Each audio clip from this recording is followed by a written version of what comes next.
What the hell? Where you go? Bro.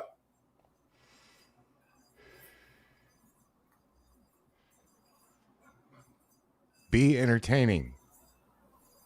I'm always entertaining. Look. Woo!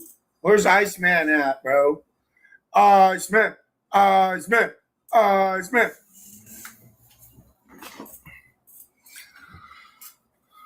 I still can't hear you. No, because I was muted.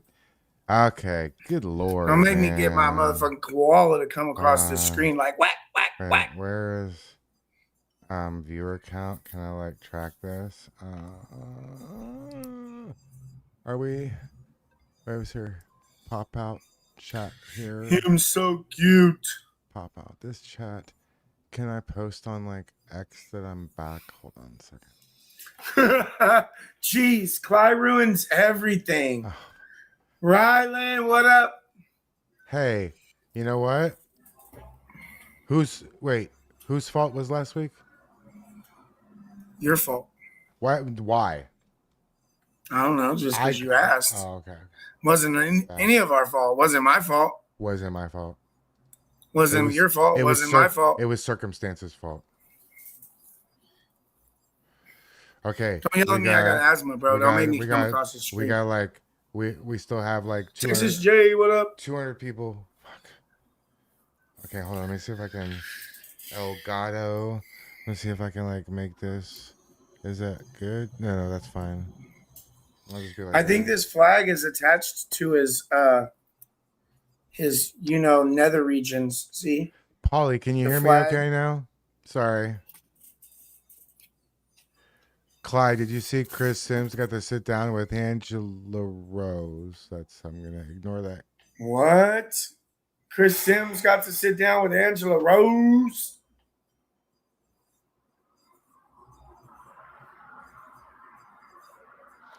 Danny and Chris are under attack by Harry Sisson. I think they can handle Harry Sisson. What? They are. We should see. We should see what they're talking about while we wait for Chris. Let's see if I can find it. Are they hold on a second. I think that I screwed up the one thing on mine. Let me go to the Rumble chat. If you want to put something up, go. I'll put the let me right here I'll like find this, it. Hold on. And we can put it up. I gotta go this one right here. Chris Cockblock.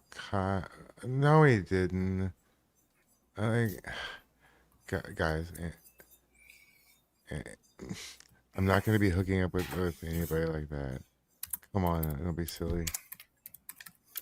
I'm very comfortable understanding my role in life. Yeah, I'm heartbroken.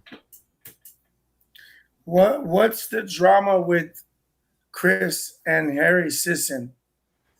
I don't know. Wait, are they live? Why don't you they click the hey Chris, Danny, if you're watching, click the link I've already sent you previously and come tell us what's up while we wait if you want. I don't know if are they live. They probably are. It's like a waking hour than they're live. Oh, MDG. Look. Hey, look, I'm on MDG Gaming. I'm famous now. Look, Mom, I'm famous.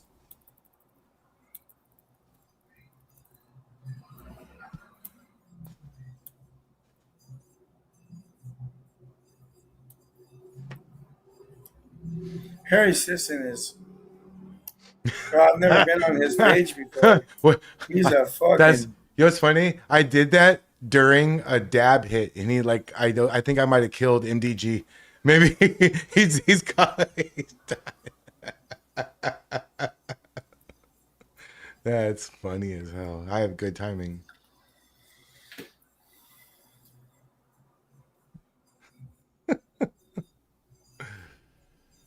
Yeah, we are Trump Train. Oh, I like that name. Trump Train 21. Hey, what's up? We are. He's just joining us in about 4 minutes. He had a prior engagement because he's running for office. He's running for Metro President. I looked up what Metro President meant and all that stuff. So I'm pretty familiar with Oh, you looked up what it meant? What does it mean? I don't know. I don't either. I know. So I can't say shit. I just like to laugh. But no, Yeah. I I do. enjoy Well, laughing. no, I'll Hey, you let. like my shirt? I do. You like mine? Look. It's purdy. I did look. All I It's a did. purdy shirt. No, all I did was look up if he had any say so in like the police activity or like any sort of thing to doing with like. But actually, I do know he has a lot to do with Oh, like hey, the look. city building and city planning and like property ownership and property management and stuff around the city. Like Yeah. he might be able to dictate what goes and or help Oh, dictate where'd it what go? goes in place of that building. You Wait, where'd it go? you two are nuts together. Iceman was just the Iceman from yesterday was just in the chat. I think I missed There it. are two different people named Iceman. I mean, it's a Yeah, pretty I know. I common wanted to show you name. what I was talking about yesterday Lives in Cyprus, about what's Philippines. in his name and what was on his I profile picture. But I think my oh girls cool. uh, muted it. How many people has she rebanned already? Do you know? I don't know, babe. I didn't touch him. No, I was gonna ask how many people have we banned? Nobody. Nobody. I silenced 3. We silenced 3. Oh, look, there he goes. He just commented. Look, Iceman. I didn't think you people like trains. Look at his profile picture in the comments.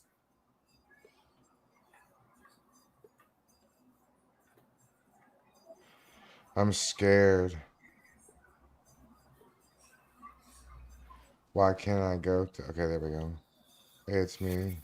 I thought you could see my chat from there. I can see it from my phone. Oh shit. Oh, that's wonderful. It's That's crazy. nice. It's absolutely wild, huh? Like I don't know how YouTube allows that. I'm a mod. I could ban him, but it's not my No, chat. I'm not going to. no. I'm not. I'm not going to. What do you think? I've never blocked anyone. Don't blame me. I'm not blaming. No, he's there. I just didn't see it. Chris, what up, bro? God bless you. What's going on with you and Harry Sisson? Harry the Sissy. Oh, can we pull their stream up or so? Or wait. How do you want to do this? We can like I pull don't them. fucking know. Well, hold on a second. Wait. Just stand by a second. Is he live? He ain't He live. really did. He ain't live. What are you talking about? He really did an interview with Angela. Hey, Chris, we sent you guys a link. Come on the channel for a minute until Chris comes on hold on. and talk about it. Hold on. Here we go. Wait. They're live. Okay, hold on. Wait, I can do this. Stand by. Stand by. All right, for a second. Okay, all right. Keep them entertained. I gotta go. You know. Yeah. The lizard. Hey, mute the microphone. Mute. So we don't have another incident. Hold on. Hey. Look at my stream. Hey. Wait. Let me fix the window. Hold on. I have a really large vertical monitor setup thing. What up?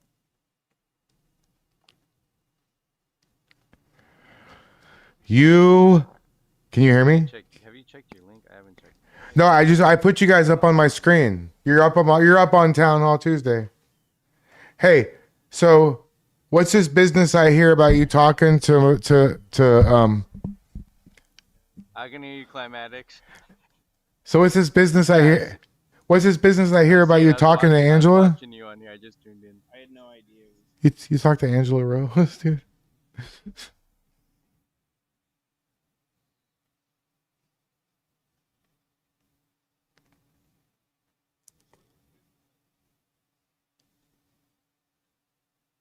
Oh yeah, I talked to Angela today. She had me on for we talked for like an hour and 20 minutes. I think she did a 40-minute video today. I got to go to Panda Express. Just you. You had to talk to her. Just me. Wow. Did you use that voice? Did you ask her if she likes wrestling? Fuck. Yes, wear all your MAGA gear. Maybe even bring a flag in. It's Texas. They'll probably give me free food. I don't know if I did. It's possible. I didn't ask if she liked wrestling. You shut up, MDG Gaming. You shut your mouth. You can't hear them? Wait. Really? Hold on. Possibly. Yeah, Texas is a lot cooler than Washington is. Well, you have. No, you're right. You can What's barely the hear you can't them. see? Oh, they can barely hear y'all. I don't know why. Like I've turned you up as much as I can.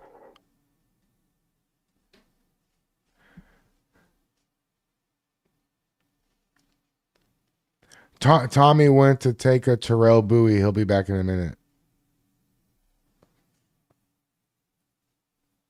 Oh,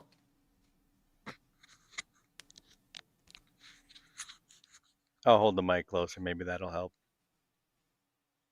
No. he Where'd they said, go? he said, "Where's Danny? I can't see him. Danny, look, you're as white as a prism." Hey, there's gonna be a There he is. delay Just an from their stream to yeah. us. There is. Okay, Tommy Tommy. was dropping some chicken nuggets. No, I just had to drain a lizard. Just had the lizard to drain.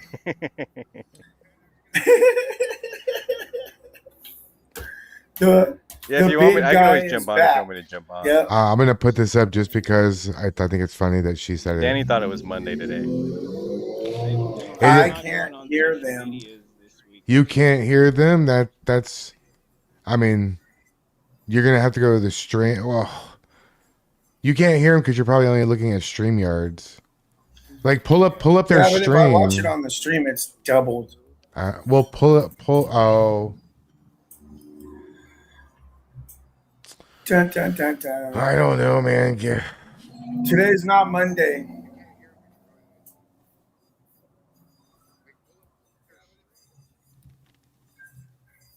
So Today's Tuesday. hey, so which one of you are gonna fight Harry Sisson?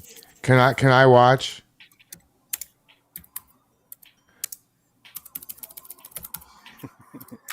I know that, Tommy. I'm not having a good internet week. It's not a good internet week for me. I'm trying to take a break. Do y'all want to just? I will. Do you I'll take him on? Do y'all? You think it would be easier if y'all just clicked the link and came on the StreamYards? He cut the video weird too. Oh shit.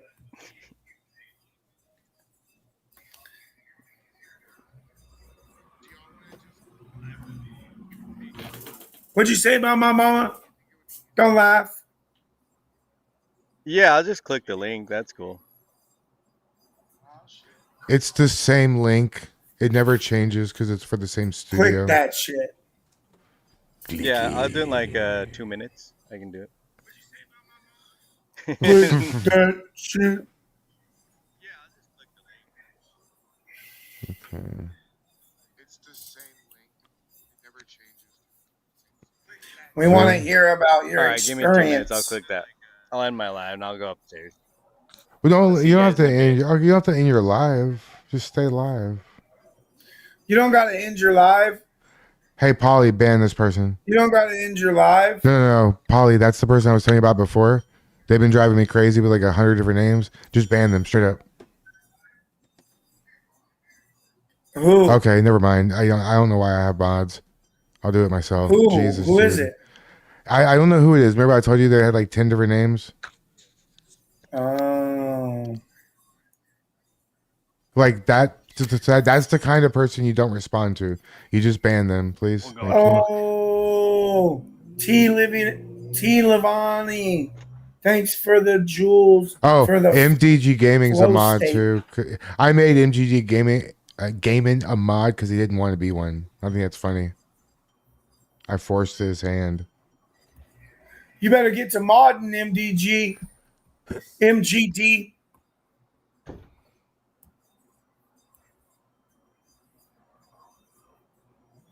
Hey, it's the dude. What up, big dog? Oh, you know what it Oh, is? shit. You know what it is? It's the video. I knew I was gonna get a little bit of backlash. Yeah. Fuck What? you, Holly.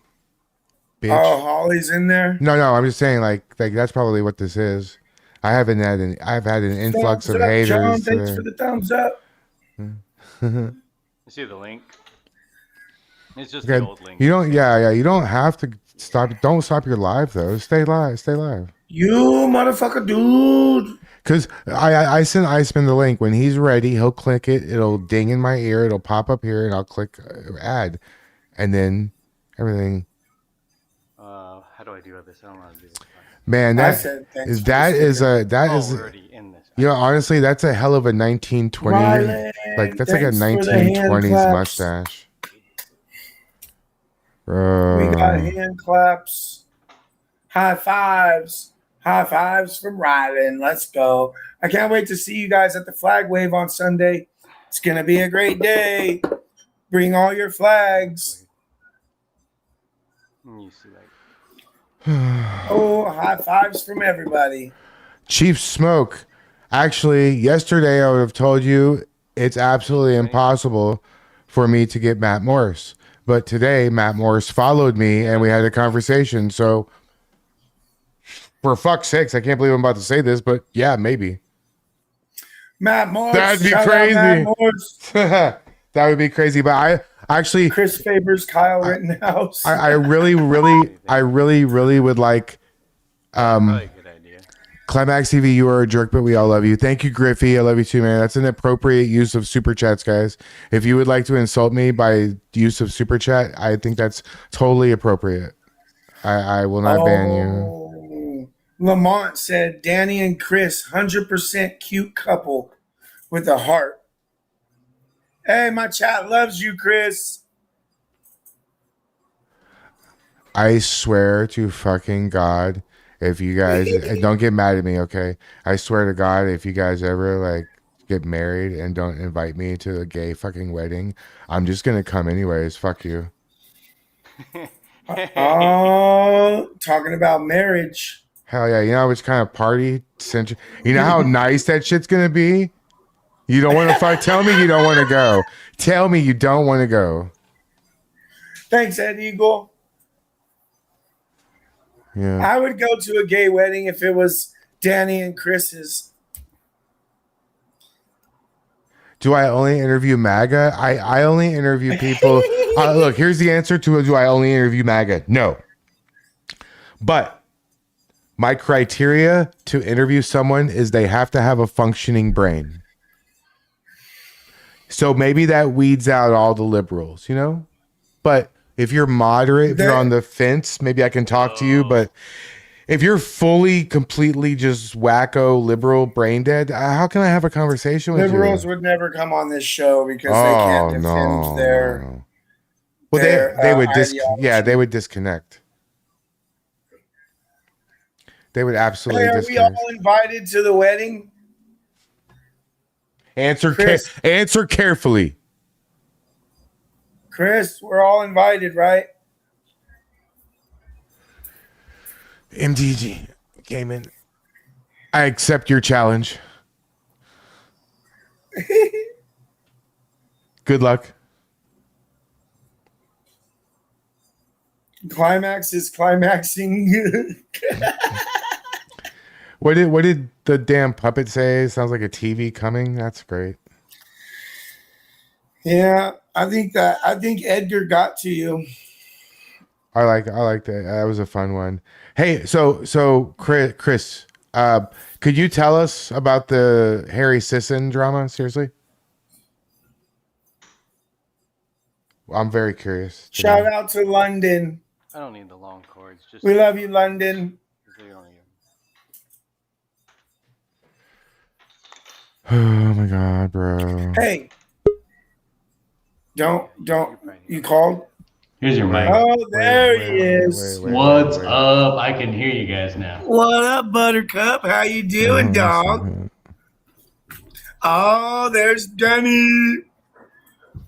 So, how was the interview today? Is it already on the internet? Yeah. Can you guys hear me? Yeah, I can hear you. All right. Oh Sweet. shit! Let me make it like better. Hold on. There we go. There we go. There we go. All right. Yeah, we can hear you. All right. Sweet. Interview was good. We just chatted with Angela for hour and a half or hour and 20 minutes, something like that. In person? No, just on Zoom. Just did a Zoom. Oh, that's dope. Yeah, it's pretty cool. She's super nice. She's super friendly. Yeah, she's really nice. I've met her a couple times, and she's everything she puts out on her videos. You know, she's the nicest lady. She's got a great demeanor for what she does. Yeah, she does. She's You know? great. Yeah, and she's got backbone at the same time. You know. Yeah, all the stuff she's doing in England. Yeah, that's bro. Did you guys talk about that? A little bit. Like we didn't talk about it a bunch. Yeah. Did you guys talk about the Panda Express and all that stuff? Yeah, we talked a good amount of that. She showed the video, and then just talked about random stuff, Iran and Israel and all kinds of stuff. She kind of just wanted to like talk about a bunch of different stuff. That was cool. Because I thought it was gonna be like a 10-minute interview or something quick, but Was you guys live streaming? no, just Zoom. She was just recording the Zoom, so She already posted it. Yeah, I think she posted it like an hour ago. Oh, maybe we'll watch it on stream. And yeah, that'd be cool. we're just waiting for Chris. That's so fucking awesome. Yeah, I was stoked. Yeah. I was surprised because she messaged me yesterday, and I thought she was just commenting on my post, and she's like, "Yeah, you want to do an interview?" I was like, "Fuck yeah." That's fucking dope, bro. Congratulations. You guys are hitting the road running. Yeah, I wasn't trying to either. I'm just going out and shit meeting. just It's happens. crazy. Shit It just just attracts happens. to all of us, like every one of us. Something. It absolutely does. It's craziness. Mm-hmm. Climatics, you're so quiet. Ask whatever you wanted to ask. No, I don't want to be weird. Be weird, bro. It's normal. No, it's fine. She makes really good videos. Cause now I understand why you're being awkward. Cause you got a little crushy mapoo. You got a little Just crushy a little poo. bit. Just a little He has a little crushy poo on the old Angela. We fucking go. You know we're live right now. Climatics is in love. Don't use that word, Jesus Christ. Well, Between her and Haley, I'm never gonna fucking talk to another woman as long as I fucking live, I guess. well, not with that kind of attitude. You gotta get a better attitude.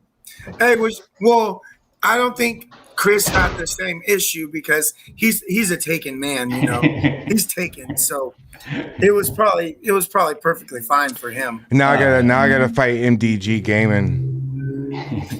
Why? What did he say? Well, no, he's we're going. He might have a. Patriots United said Angela don't go for guys in their basements. Actually, if you know Climatics, he has his own house.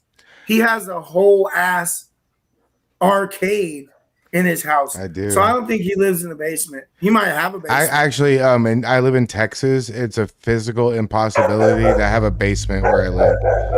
Nobody has a basement. You guys have basements out there? Baby. No, it's a sea level problem.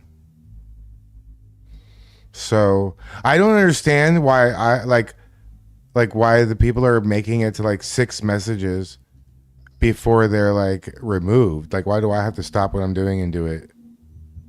Oh, are people trolling? I've been getting a lot of trolls today. Yeah, I've been getting a lot of trolls. Crazy. Well, you went viral. Like if you do stuff and it's good, you get trolls. Yeah, if you got a lot of trolls, you're doing something right. Yeah, That's right. I just unblocked all the trolls, unhid all the trolls I'm on not my doing that. YouTube. So now okay. there's tons of them. Yeah. I don't even block many people, so I've just been getting a ton. At least on Danny's. I haven't gone live on my channel. I just assume if someone's trolling me, they're sexually attracted to me, and I'm not interested. I just That's assume. a good way to look at it. I just NC Kelly, yeah. thank you. I just assumed they would like to touch my balls, and I'm not okay with that. Yeah. That's that. Well, see, that's a personal preference, you know, and everybody's allowed to have personal preferences. Yeah. You know? Yeah. No. Like it's not transphobic because a guy doesn't want to date a trans woman because the definition of a trans woman is just a man in a dress. A man in a dress. And most guys aren't going for Hey. guys with chicks with dicks. Hey, Chris, did y'all get it? Did y'all watch my expose video today yet? No, I haven't had time. I saw that. I would watch that. I would love to get your like no holding back critique. Yes, River Rat, I can see it. Like I want you to compare it to all the other main content creators who make videos like that. Even I'm talking about like T-Sply and like Matt Morris and all those, because I want to know what's different about mine than theirs. Hopefully it's nothing that I just am unlikable. I'm hoping it's just that. So I want to try to see. I saw it though, and it looked interesting. Okay, cool. Didn't have time yet today. It's not a Clyde chat unless Polly gets yelled at. No, Polly, you're a great mod. You're such a good mod. Polly, you're doing great. I yelled at her. You're such a good mod that everyone else tries to steal you as their mod. Yeah, Polly's one of my mods too. I like Polly. We love Polly. Everywhere said, you need thicker skin, Clyde. Tommy has it down. I have thick skin. I just give you what you want. Somebody needs to act like it. Look, Zoria said something I agree with. I have no problem with people wanting to be trans. Leave kids alone, stay out of women's spaces, and don't make me have to treat you like you're special. That's all. Yeah. I agree with that statement. I do. And Zach X is fucking hilarious. Yeah. You're welcome, River Rat. Yeah, Zach X is great. Yeah, I've been trying to channel a little bit of Zach X, and it works. He's been channeling his little bit of Tommy, you know? Yeah, see, we channel each other. Wait. That sounded gay as hell. I heard Danny Rebel off camera go, what the fuck did you just say? Emmy, howdy. Congrats, Chris and Danny, for making it to Fox News. God bless you all. Clyde, your reporting was great today. Tommy, thank you for showing the truth out there. Thank you, Emmy. Thank you very much. Thank you. I tried. I never. It's, you know what's really hard about making videos is figuring out what the timeline is, like what order. Should I have shown her face first and gone into it, or I tried to like lead into it, but I was like, well, are they going to get bored and stop watching before I get to what it is, like the punchline? You know, it's like the difference between, like, you know who Mitch Hedberg is? Yeah. Comedian, he does like one-liners, or like someone who tells like a 20-minute joke and then the punchline is off the rails, as opposed to like continuous jokes. You know what I mean? Yeah. I have trouble I don't. editing. What do you mean? I was talking to Chris. Hey, Chris, did you post the Newsmax video on your X? Yeah, the Newsmax video I did. I didn't see the Fox one. Some people were saying something about Fox, but You were on Fox too? Good Lord. Hell yeah. Good for you. I haven't seen it. They should give you like 10 grand for the ad revenue they gained from your story. They should. I mean, they won't, but they should. Yeah. It'd be like a weird, perfect reporting client. Yes, I've seen her in many videos. Yeah, she's everywhere. You know, it's funny. It's like you ever you never see a car until you buy it, and then once you buy the car, now you start seeing the same fucking Honda Civic every fucking place you go to. It's kind of like that. Like once you start looking for certain people, you see them in every fucking video, and that's what was happening to me with that girl. I was like, she's there, she's fucking everywhere. It's like, God damn, okay. And one thing led to another, and so. Oh, that's cool. I was on KHOU in Houston. I just shared my screen with you. Channel 11 a bunch of times. Oh, like a bunch of times. Let me see if I can make this bigger. Oh, there we go. Hey. Oh yeah. Let's see. Hold on. Oh, look at this. Hey, Newsmax. Oh, hey, we got Chris. Chris is here, man. Can you guys hear it? Hey, Tommy. Good. Hey, Chris. Can you Oh. hear? It's so funny. Can- This is just right in the Can section. you hear us? Park at. Hey, It's just right over Iceman. on that wall over there. Yeah, I think I'm live. Hold on. Hey guys, can you hear me okay? Yes, I sir. can hear Give you. it. Can you hear me? Yeah, give For the it. show, everyone Give can see and us. hear you. Yeah, give us just a second, and we'll Hey, I wrap can't up. hear you with- guys. Can you guys hear me okay? See what's going on here. Yeah, Yes. we can do this afterwards. or Clyde, we can you do hear me? this. Yeah. Yeah, we can hear yes. you. Yes. Uh, Yeah, we can hear you.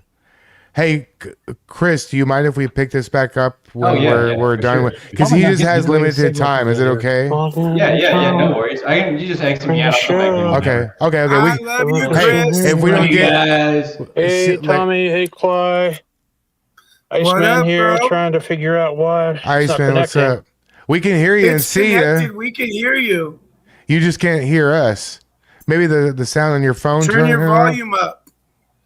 Turn your volume up. So what's going on?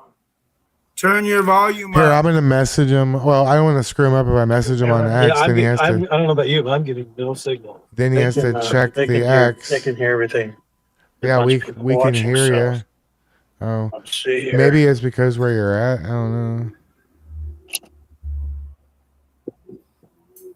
Every Hey, great sorry I'm a little bit person. late, guys. If you can hear me, I'm Oh. still having a little bit of connection issue. So I can see you guys. I We just can can't hear hear you, anything no, right now. We can hear you just fine. So I'm going to try to get to another different spot here where I should be able to hear a Turn little the bit volume better. up. Stand by. It's I might have to sign out and come right back in a minute. okay. We But, hear everything's fine except for You guys he. can hear me. Hello, Climactics. Hello, chat. Hello, Tommy. Let's go. He's old. I love Tommy. you, Got a bro. good update for you guys here, but I'm just trying to get out of this garage. Things are running a little bit later than I thought they would today. Wait, Oh, maybe it's his car taking the Stand sound by. or what something. happened to Zach's cat? There we go. What? Yeah. Yep. Zach. I almost lose hit his a cat? guy on that. What's in the call? Bro, get rid of this fucking you hear me? guy. I'm just gonna go right to the waterfront. The rollerboards. Is muted. Mike is unmuted. Can you? Guys, No, I we don't can know hear why you. I can't hear you, but Turn your let's see volume what's up. going on here. Turn your volume up. There you go. Can I'm you gonna hear? back out of this, and then All right. Can you hear us? Tommy, I'm going to call you to figure out what I need to do with this microphone because you guys may be able to hear me, but I can't hear you guys at all, and I've got all my volumes up, so I'm not sure what's I going think on it's here. his car. Tommy, I think it's the car when he calls you. I think it's the car. I think. Well, why would everything else work but the Well, because voice? maybe his Bluetooth is picking up the. Maybe he just needs to turn his radio up, and he could probably hear us through his car dash. That's what I think it is. Just my opinion. Hey, Polly, if you put the 3 dots next to that person's name, you can just click remove, and it'll remove their comments. I don't know why I'm not able. That person is blocked on my channel, but they must be using like a different kind of device or something. Yeah, we can hear you perfectly fine. Are you connected to your the car radio or anything with your phone? No, I couldn't even block him, Polly. I tried to ban him from the channel. It says he's already banned.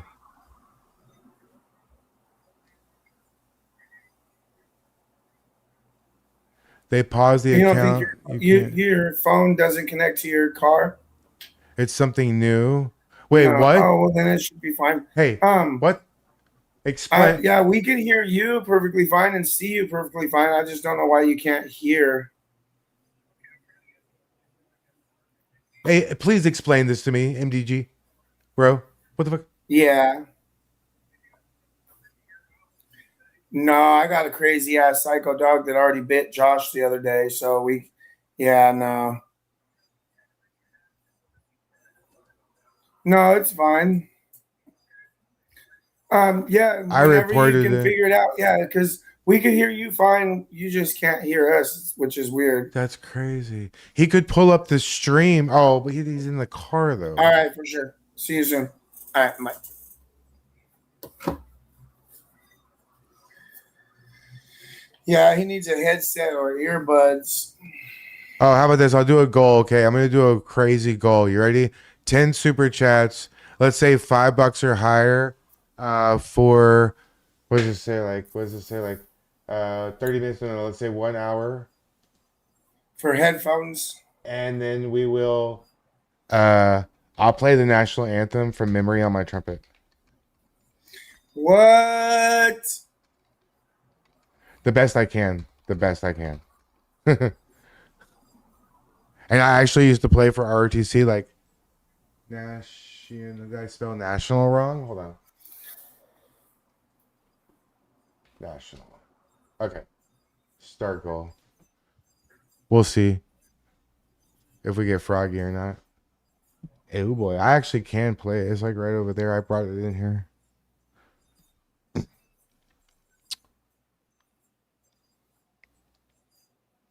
Prank, what's up, brother?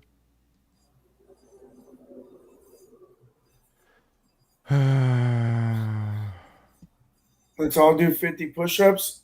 Go ahead. I'll be right behind you. Yeah, you first, I'll bro. get right on that.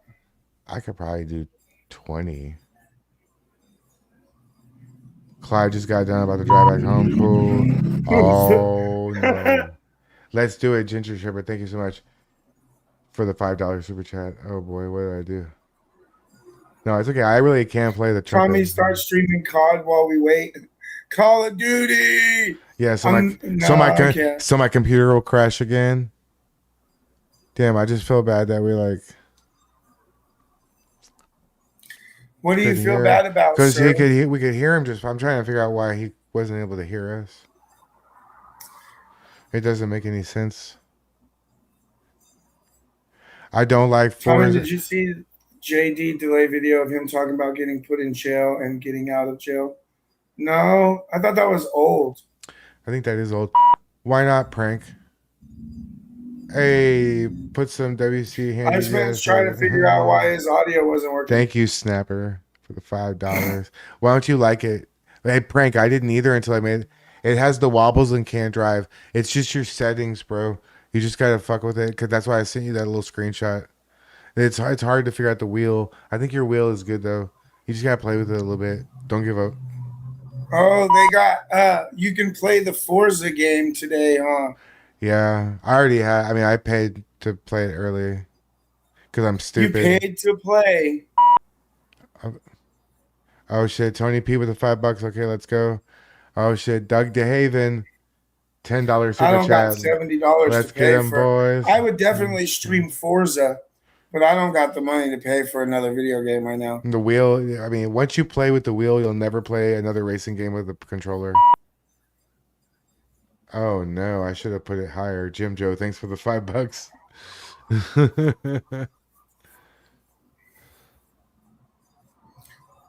Thanks for the grifting money.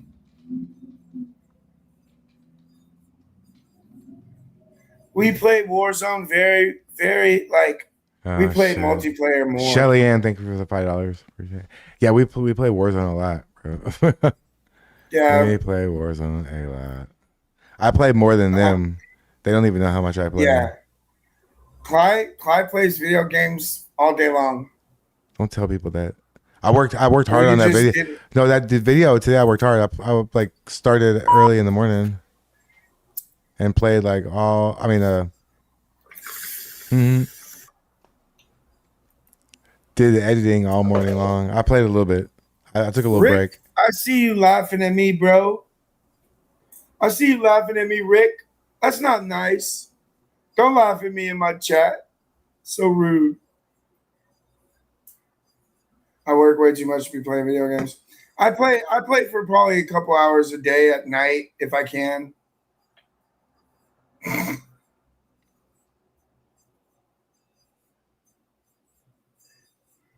Need for Speed Underground was one of my favorite racing games, but for Xbox, I've always liked Forza because Forza's only on Xbox and PC. It's not on PlayStation.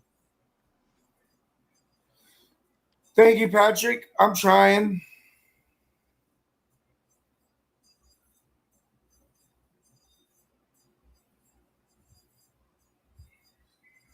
It's been snowing there. Willard, where do you live? Fucking Alaska? Oh, I want to go to Alaska. Oh, speaking of Alaska, I gotta check with Tony P. More juice, extra juice. Tony P. Oh no. Oh, Lester Kramer asks if you're saving your marriage for Pam Tifa. That's for you, Clyde. Oh no, I'm never getting married. No. You're not waiting for Pam Tifa's hand in marriage. No, I'll pass. And she talks about you all the time. I like my women with She hair. said, "Where's your friend Clyde, the one with the big nose that you always call big nose guy?" I can't say it because I'm not Jewish. You know. Thank you again for reporting. It was great. Great job. Thank you, Emmy, for watching. That's great. Oh no. Oh, I should have made it like BLS 20. said, "You know you like Pam Tifa." No, he's saving himself. He's saving himself for Mace Face. Hey. He told me. No, I think that's Zach X is gonna fix her. He said he can fix her. No. I think even Zach would have a hard time with that. I think that he would lose the rest of his hair.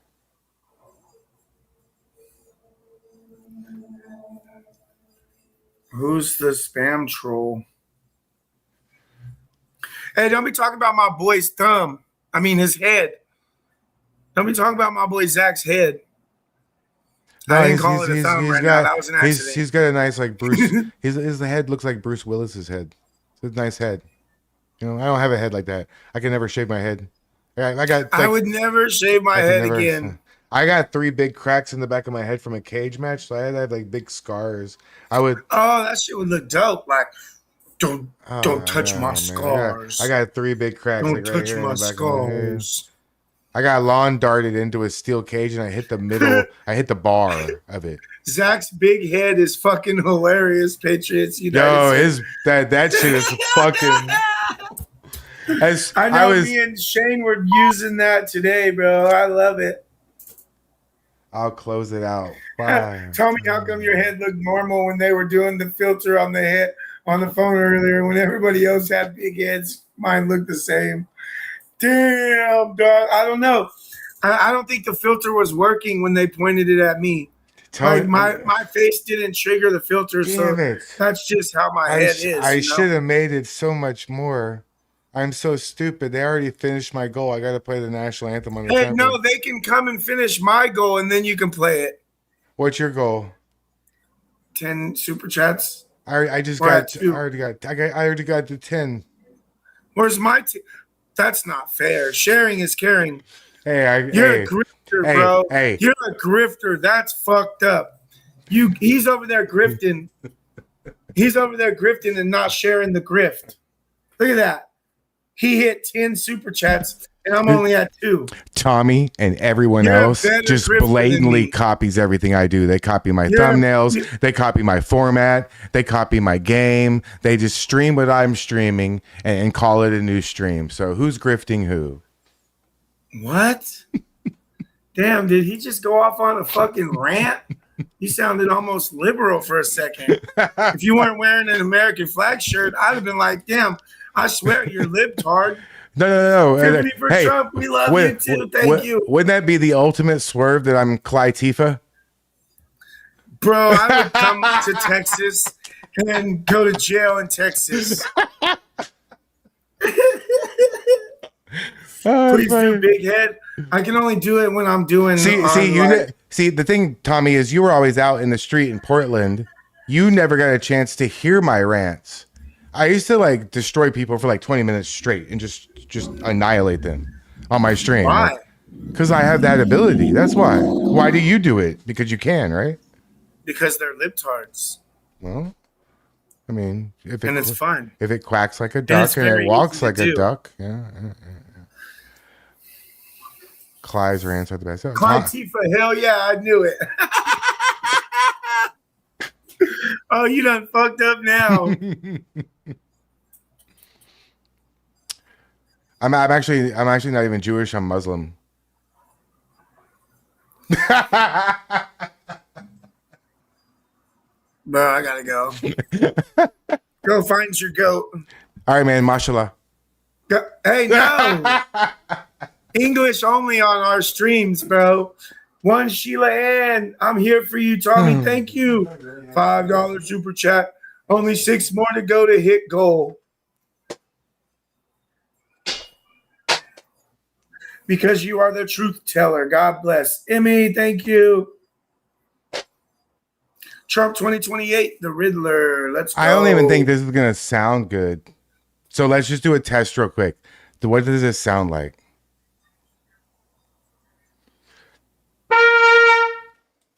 It sounds good. Sounds like a fucking trumpet. Okay. Let's go. No bacon, Clyde? No, I'll fuck up some bacon. Are you serious? I'm an American first. Oh, I want some pork belly. Well, I never know because of the microphone and the sound and the the reverb of the room and Twam. TWAM. TWAM. You know what that means? yeah, trans women are men. Hey, say it with some more bass in your voice next time, bro. I was trying to say it nonchalantly as to not get you banned. I don't get banned because I'm special ed. And we're not saying it over and over and over. I can't. I think No? I honestly think it's like you when you No, I've been gone all day long, Galapagos. Okay, here we go. Hey, what up? Hey, guy, can you hear me okay? I can hear you. Can you hear us? I can actually All hear right, you guys. what's up? I am so What's up? sorry. No, it's okay. It has been a crazy day, but I'm on board, you guys. So thanks for having me. Hey, Clyde, how you doing? Hey, Iceman, it's nice to finally see you face to face, man. I feel like I feel like we've been talking for like 6-7 months now, back and forth with streams and all that stuff.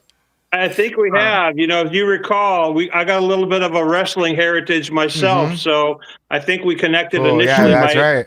I remember. My great uncle was a wrestler in the Pacific Northwest Wrestling League named Tex Hager, and he was a promoter back in the old days. So I got a little bit of headlock experience in case I need it. Go. That's awesome. Yeah, that's great. So how's the election going? How are you doing? Oh man, are you losing your guys. fucking mind? Well, no, not at all. Everything is going great, and it's been amazing. And I just want to start by saying thanks to you and Tommy. Tommy's been a big, actually, inspiration for all this, which I can go into later. He may not know it, but everybody on X and all the Patriots have just been huge helps in helping me get the vote out. So I just want to, I'm totally grateful to everybody that A, voted for me, B, put up with all of my social media posts because I've been really, blasting stuff out the last month or so. And a lot of people have been very, very helpful in so many different ways, whether it's, oh my gosh, Miss Mary's been a big help, and Mad Dog's been a big help, and Stacy Pritchard's been a big help, and Ground Zero's been a big help, and Nico's been a big help. And God, I don't want to say anybody who am I missing? Chachi's been a big help, and right. Shout out Chachi. Oh man, I seem to recall being in the stream, like streaming and reading the chat when you were thinking about running. Yeah, you were like, I'm thinking about it. I haven't made my decision yet. I'm like, we're all like, you should do it. And I think I really hope that the whole not me, not Tommy, but all of us, everybody in the community kind of gave you that final push to go, you know what? Look at all these people that want you to run. Fucking run. Well, He wanted me to do it. I was trying to get Tommy to do it. I thought Tommy for Congress would be a good thing. And if nothing else, maybe this will just be a springboard. So just to kind of back up a little bit. So I'm running for this position here called the Metro Council President. And Metro in Oregon, the 3 largest counties are the one that we live in, Multnomah County, which is where the ICE building is, and Washington County and Clackamas County. So they're the areas right around the city of Portland. And the total of people that live there is about half of the total population for the state of Oregon. So it's really fallen under the radar screen because it's not a city government, it's not a county government, it's not a state government. Metro is the only directly elected regional government in the entire United States. So it's been an experiment, and its main purpose is to focus on land use, livability issues, parks and recreation. So it has nothing to do with like law enforcement or anything at the federal level. And it's what's called a nonpartisan race. So that means that you don't have to be a Democrat or a Republican. So I'm technically what's called a non-affiliated voter, which is the largest voting group in Oregon right now for a variety of reasons. But that means that I can have anybody and everybody who lives in that region vote for me. So that's what I've been going for. And I started on March 12th, which was the last day you could apply as a candidate. And I really hemmed and hawed. And actually, I was trying to get other people, some of the other patriots. I spent a lot of time trying to get people like Tommy and others to talk to them about various offices and, try to take a different solution to what we've all been working on and fighting for in the streets, to try to take, a more political, more traditional solution. And in the end, it ended up being me that ran. And to be honest with you, it was one of the easiest things to get started because it was only a $100 fee to register as a candidate. So I did that on the last day. So it's easier than most people think, but it's been just a tremendous experience. How many other people are running? So awesome. So there's 5 people. Like 5, right? Yeah, there's 5 people running. There's one guy whose name is Juan Carlos Gonzalez, and Juan Carlos. He is on the commission right now, but the person who had the job that I'm running for, she was supposed to be in the position till January of next year, and she just up and quit. She just quit the job like a year early and went to take another job in government. So this position right now is open. You don't sign like a contract or anything? You don't have... You can just up and leave that shit? Well, I mean, ethically, I wouldn't say it was the best choice, but that's what she decided to do. So right now there's what's called an interim Metro president, which is one of the 6 council members. So there's 6 people on the council that all represent a district within the Metro region. And then this job as a president is at large. So it represents the entire Metro region, and it's the sort of the head of the body. So there's a total of 7 people that are supposed to be on the commission or the council. And right now there's only 6. And one of the councilors is acting as the interim president until a president is duly elected. So you said land usage, right? So would you have any say-so over, I don't know, building permits in a certain location? So, yeah, great question. Not really. What we do, Portland is known for some really progressive land use decisions which have limited growth. There's something in Portland called we're all throughout Oregon, something called the urban growth boundary. So there's literally like a line outside of which you can't have urban development. Like a wetland? If you were to look over Oregon, well, mostly like farmland and agricultural land. So if you drive out to like Washington County, where a lot of farms are and where Intel is and where the data centers are being built, you'll see that like there's literally a line, and one side is urban development where there's high density housing, and the other side is like farmland.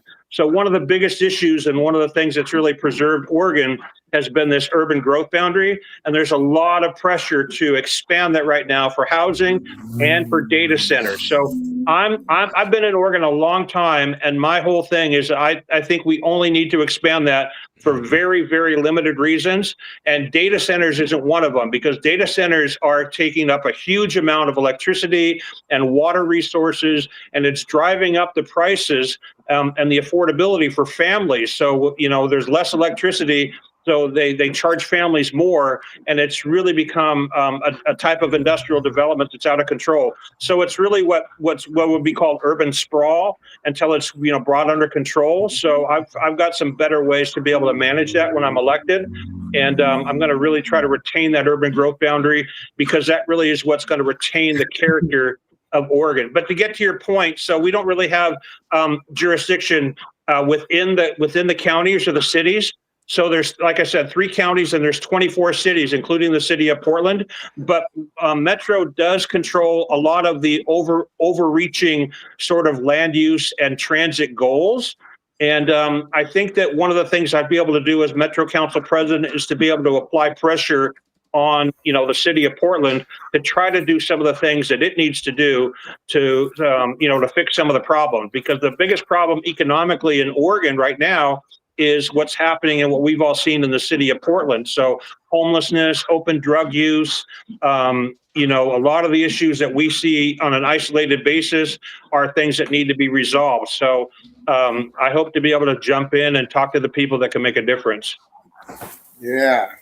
Sound like you've thought about all this and you know what your plans are if you get elected, when you get elected. When is that decision made, and like how much longer in the campaign, and where can people go to, like, can people still vote for you right now? Yeah, well, let's see. It's 6:45 here in Portland. So polls are open till 8 o'clock tonight. And the first results will be 8 o'clock tonight. So this is going to be kind of make it or break it. So like I said, there's 5 people in my particular race. And the way it works is if one candidate gets 50% of the vote plus one, like more than 50%, then they win outright. So they'll be the Metro Council president beginning of January of next year. Right. If no candidate gets more than 50% of the vote, then the top 2 candidates, like let's say one person gets 44% and one person gets like, I don't know, 24%, and the other one gets like 15% and 12% and 7%, then the top 2 candidates will go to a new election in November. So today we'll hopefully restart the clock. I mean, I'm running up against a very establishment, status quo candidate. He's got the backing of the governor. He's got the backing of all the local mayors. He's got over 600 people that have donated financially to his campaign. So I'm really running like a David versus Goliath type of race. But I can't thank everybody I've run a really hard campaign on social media to try to get the word out. And I'm just hoping I can keep, Juan Carlos Gonzalez under 50%. And then, starting tomorrow, it's a whole new ball game going into November. Well, you got Shane to put on a suit. Yeah. That was impressive. He looked good, and Nico was there behind the camera. They both looked good, and we got him downtown, and he had a good job. Kind of, I see so much potential. People ask me why I'm running. It's really, I'm an old guy, and I'm really running for a lot of the younger people. Like Tommy and Shane and Nico and all the people that that live here in Portland that are a little bit disgruntled with affordability and jobs and housing. And I really want to be able to give people that hope back. I really believe in Portland, despite all the challenges it's got. And I really believe in the young people of Portland. So one of the things that I want to do is just, basic stuff like lower taxes, lower fees, make housing more affordable, make housing more available, and just help people to realize their opportunity, resurrect the city and resurrect people on an individual basis. So I know a little bit about the real estate market around the country and interest rates and stuff. What can you do locally there, if anything, like to control interest rates or at least keep them from going out of control? Because I know if you're looking for a house, the interest rates will double your monthly bill. That's a good point. So my background is really in mortgage and real estate. So that's one of my strong points for sure. And while I can't do anything locally about the interest rates, what we can do is to put together federal and local programs to be able to help getting into housing more available. So if you're a veteran, there are 0 down payment programs. Right. If you get an FHA loan, there are low down payment programs. So you do like first time buyer stuff. Yeah. There's first-time buyers. There's also, if you know what an ADU is, it's called an accessory dwelling unit. So if you've got a house on a large lot and you build a secondary house on your unit, one of the things right now is it's treated as one unit. I want to be able to separately deed that second house. So if you wanted to, you could sell it out and still keep your main house. So that's one thing we'd be able to increase the density of housing within the urban growth boundary and still help people build wealth and not lose their value. The biggest thing for housing is you want to make housing affordable for new buyers, but you want to keep housing values high for existing homeowners, because existing homeowners don't want to take a 20% hit on their value. They want their value to stay high if they decide to sell their house. So the biggest thing that I would do besides accessory dwelling unit entitlement is use modular housing. So there's a lot of examples around the country. One company comes to mind, Boxable, which is out of Las Vegas, and they're building houses that basically they build them in a factory. They're very well built, and then they roll them out on trucks in modular units. So you can put together 2 or 3 modular units within a couple of days versus a couple of months with a traditional house. And they're built faster, they're easier, they're lower price point, and they're a great first step on the home ownership ladder. Now, are they perfect for everybody? No. But modular housing is something that a lot of people are looking for, and there's just not a lot of it here in the Portland area. So I want to be able to do that. Portland's been known for something called, if you guys know what row houses are something that's been really common in Portland over the last last couple of decades, where you have kind of a skinny, long house that's built up 2 and 3 stories versus a house like a post-World War II. You had like a ranch style house, 3 bedrooms, 2 baths, 1,500 square feet on a big half-acre lot. And so those kind of houses are more and more expensive to build and difficult to build. But row housing and modular developments are great ways that we can provide affordable housing that looks good, that fits in with the existing neighborhoods. And the great thing about Portland, despite what you guys all see, down at the ice building, is that Portland's got some really cool neighborhoods. Tommy, you've been out there and you can see that, there's some really cool places and they've got some really funky vibes and they're all very unique. And so we want to keep that cool thing of Portland going, but we want to be able to provide opportunity for new people to move in as well. What's your, and then I'll let Tommy talk. What's your favorite thing about Portland? Oh man, there's so many cool things. Well, I'm a boater, right? So one thing that people don't realize about Portland is it's a river city, and it's got 2 major rivers, the Columbia and the Willamette River. So I love some of the boating opportunities that are here in Portland. Like you can go right in downtown Portland and catch 40-pound salmon and take them home to eat. And so there are so many rivers and waterways. I love that. But Portland's got some really cool parks. It's very well known for parks and recreation. So it's got like Washington Park, Mount Tabor Park. There's parks everywhere in the city of Portland. We have the world's smallest park also. Yeah, that's right. The world's smallest park and a lot of the riverfront parks. So you have a lot of skate parks too, right, Tommy? There's skate parks. Yeah, there's one, Tommy. Well, the one that Tommy went to was down in Salem, which is the state capital. But we have a couple of them right here in the city of Portland, right under the main bridges. Salem. That's where the witch trials were, right? No. Yeah. Is that a different Salem? There's actually a house. So Oregon has the largest, Portland has the largest and the smallest park in the entire world. I think the smallest park might have been taken over by one in Japan, but it has another place called Forest Park, which is like a huge park. Is it like this big or something? Is it like a square? Is it like the park? Is it like that's basically it. Oh, okay. I forget the name of it, but Forest Park is the largest park. It's on the west side of Portland. It's got tons of walking trails, and it runs all the way from like the zoo all the way down to Cornell Road, which is it's a large area, a very heavily forested parkway and walking trail. So Forest Park is really one of the coolest features of Portland. But all throughout Portland, livability is the biggest issue. And the biggest thing that we can do at Metro is to try to preserve and maintain that livability, because we do have control over like 20,000 acres of parkland. Yeah, I think I was thinking of Salem, Massachusetts or something, or where all the Salem witch trials were.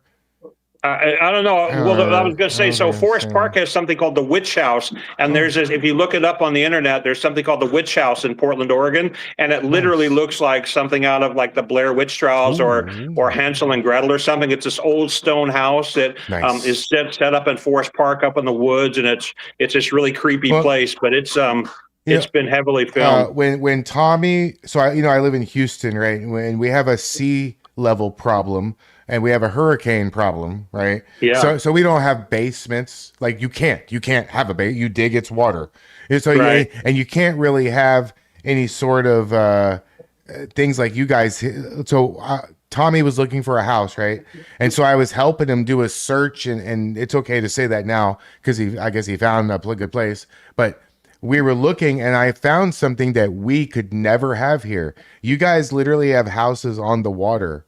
Wouldn't that be a way to expand locations for houses and just put more of them on the water's edge. Like I've seen so many that were like hooked up to a dock, and it was just like a floating house. I don't know what we you call them it. Floating homes. And Okay. a buddy of mine is a real estate agent, and he almost sells those exclusively, and they're all over the Portland area. So there are some funky floating home neighborhoods where you have like instead of a garage, you have like your boathouse tied to your main house, and these are modern homes that are on floats, and they're all throughout the Portland area. There are several different communities. One's on Hayden Island.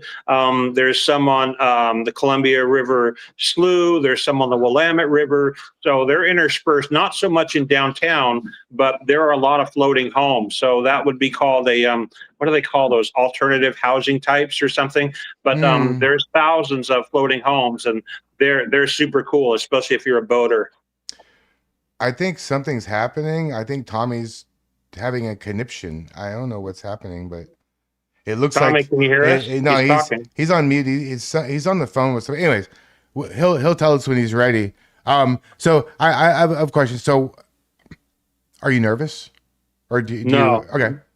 I'm amazingly relaxed. So I've been through a couple of campaigns before, and this one is a lot different. And I'll tell you why. Number one, I've been through this before. Number two, I've gotten a lot of support, like I said, from this community, the Patriot community, but a lot of my, I grew up here, so a lot of my friends from grade school and high school have really stepped up to the plate. I've got some great ideas. I think I've got some, I come with an outsider viewpoint, so I've gotten used to, all of the exposure. I was interviewed by the local news channel today. So I'm not getting the endorsements that I'd like, but when you consider the source, like the Oregonian and Willamette Week, they didn't endorse me, but I was surprised because my opponents, 3 out of 5 of them don't even show up to even run. And the other one who is running, the guy who's on the council right now, he's not really he's not really dialed in as well as he could be. I don't know if you've seen any of his ads, but if you can pull up some of his ads, he really plays identity politics. He's a self-described Mexican American, which is fine because I'm going to be a candidate for all the people. But he really plays up his identity politics. Like he does his ads from a taqueria, and he has a mariachi band, and he's always playing Mexican music, and he speaks in Spanish. So I guess that's going to get a certain amount of votes. But it's I'm going to be a candidate that's going to represent everybody. And so I don't know that his strategy is going to work, but we'll find out in a little over an hour now. We'll have the first results in. I mean, it shouldn't work. It shouldn't be based on race or anything. It should be about the American citizens. I'm a Jew saying this, and I really mean this. I don't see how you can't win. Christ is literally in your fucking name. Yeah. Christ, actually, Christopher Christensen. So the second coming of Christ is in my name too, which is kind of funny. But Juan Carlos Gonzalez, he's a good guy. When I've met him, my other candidates, I don't have anything against them personally, but it's a competition, and I plan to beat them. So I'm looking for what are the strengths and what are the weaknesses. And his strengths are, like I said, he's got endorsements, but being endorsed by the Oregon governor is not much of an endorsement. Being endorsed by the lady who held a position before, who quit a year early, isn't much of an endorsement. And, when it comes to campaign financing, I'm financing my own campaign. I don't want people's money. I want their vote. He has over 600 contributors, and a lot of that comes through Act Blue, which is a national Democratic base. Now, we're a nonpartisan race, but he's playing the Democratic card really, really hard to try to get as much of the Democratic base, which in Portland, particularly in Multnomah County, it's the only county in the state of Oregon out of 36 counties that has a majority of Democratic voters. So I really have to be more moderate than, to be able to attract people on both sides. And the way I do that is simple. Like, what are the things that we agree on? Lower taxes, lower fees, better livability, better parks, better fiscal management, more transparency. Those are things that doesn't matter what side of the aisle you're on, everybody can agree to. I would say potholes are not partisan, right? Everybody wants the roads fixed. And those are the kind of issues that I'm really trying to focus on for everybody in the community. Yeah, that's so awesome.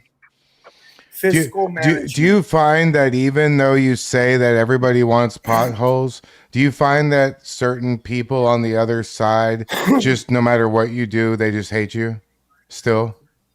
Yeah, yeah. I mean, so that's funny you say that because I've had a couple people, literally say that they're going to sabotage my campaign, and knock on wood, I haven't really seen that kind of an impact yet. But again, we have to go till November, so today is just kind of a first step.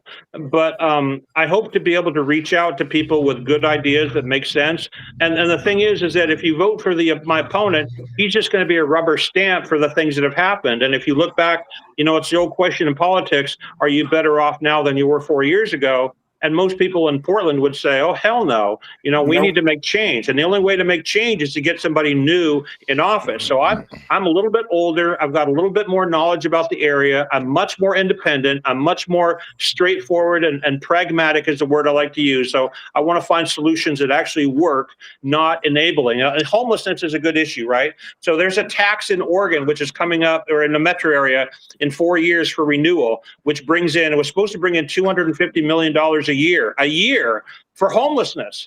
And it actually brought in $330 million. So there's $80 million in excess taxes, which the homeless industrial complex is salivating over. My whole idea with homelessness is in my first 4 years, I want to end homelessness, or, virtually end homelessness. Right now, there's about 30,000 homeless people in the state of Oregon. I want to get that down by, 90%, 75 to 90%. In the first 4 years. I think it's going to be really hard with when you have like all the drugs that are legal and people can just fentanyl on the street. It's going to be hard to get those people to straighten up and act right. And yeah, and it's going to take cooperation with law enforcement, which, like I said, we don't do. But here's my thing on that, Clyde. I truly believe in people, right? I believe that people have hard times in their lives and they have challenges. We've all had challenges that we've had to overcome. So I use the term resurrection a lot, is that my program is to resurrect not just people's individual lives, but resurrect the city of Portland. And the answers are fairly straightforward. Like, you got to stop camping on the streets. You got to stop drug use, open drug use. You got to stop crime. And to do that, you need local public officials like the mayor and the chief of police to be able to help, and the district attorney, which we don't have control over, but we're going to have a lot of influence or input on. So we're going to try to take a different approach. The approach right now is one that's like, if you've ever had a friend that's been out of work or on drugs and they come to you and they're like, hey man, can I stay on your couch? And, a day or a weekend, maybe a week or two, that's cool. But if they're there a month and they're drinking and they're smoking and they're not really trying, at some point you become part of the problem by enabling them, right? And that's, in a big picture, that's what the city of Portland and Multnomah County have been doing. Now, there's 3 counties here, and the other counties are doing a better job of it. They've really licked back homelessness, but people move around, so they come into the city of Portland, and that's really the biggest challenge that we have. And they just have this enabling attitude. And the thing is that with $300 million on the line, that provides a lot of government jobs for people who are there to help continue that cycle rather than try to end it. So instead of being an enabler, I want to be a fixer, and I want to be someone who can end the problem, not continue to have it go on and on and on and on. Yeah. Tommy, is there something that you could say? Hey, Josh Merce's car just blew up and caught on fire. And yeah, Oh, I mean, obviously, they're on their way. obviously they're okay because you're smiling and laughing. Yeah, they're okay. Where are they at? What do you mean blew up? That's you shouldn't use words like blew up. That's Well, what the hell is that? oh my God, that's no joke. Oh no. Are they down in Salem or are they up here in Portland? They were almost to Salem. They're already back home right now, but At least they're not in the car.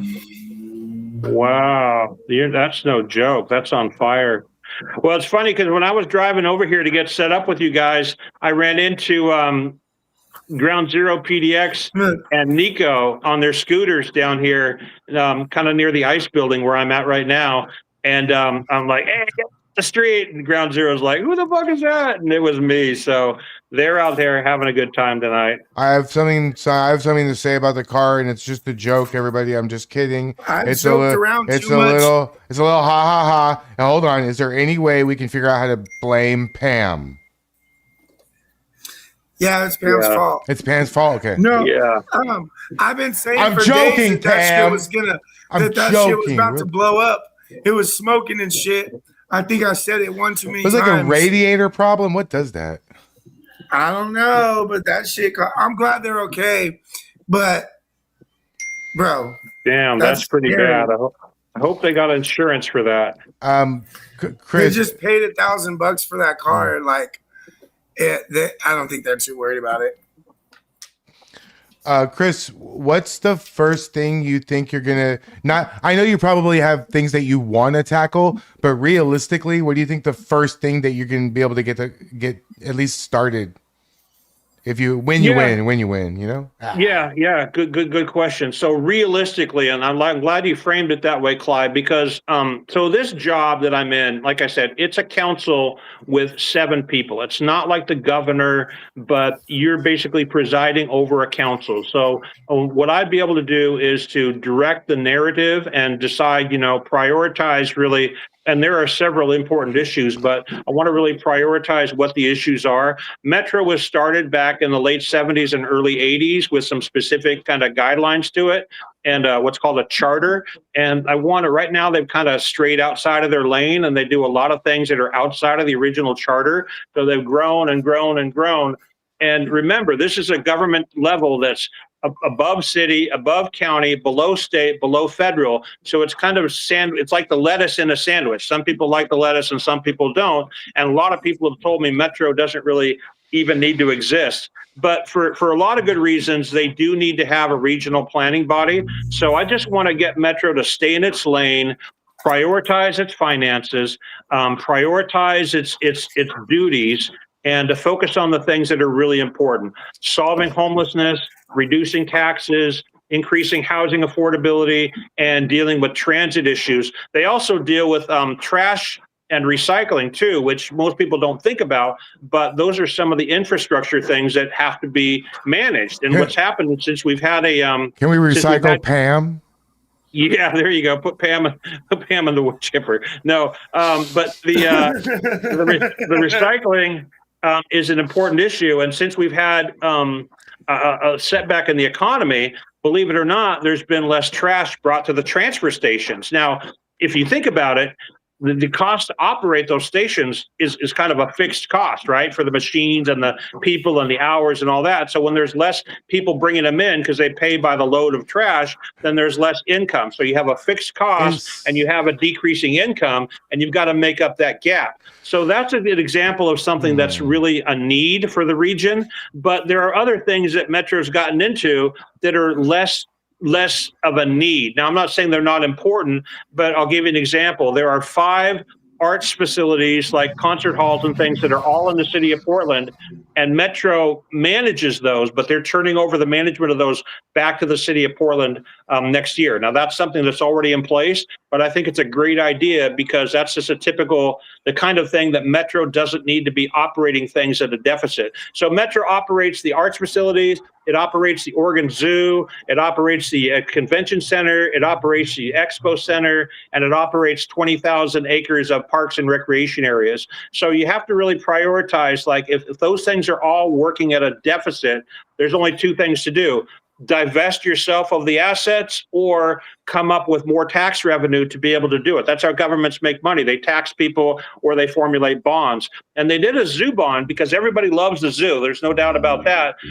But they collected so much money in a tax revenue from a zoo bond that they literally don't know what to do with it. So it's kind of raises the question, like, why does the government run the zoo? And would a private entity like a zoological society, would they do a better job of managing just that asset rather than the government? Portland has 2 zoos.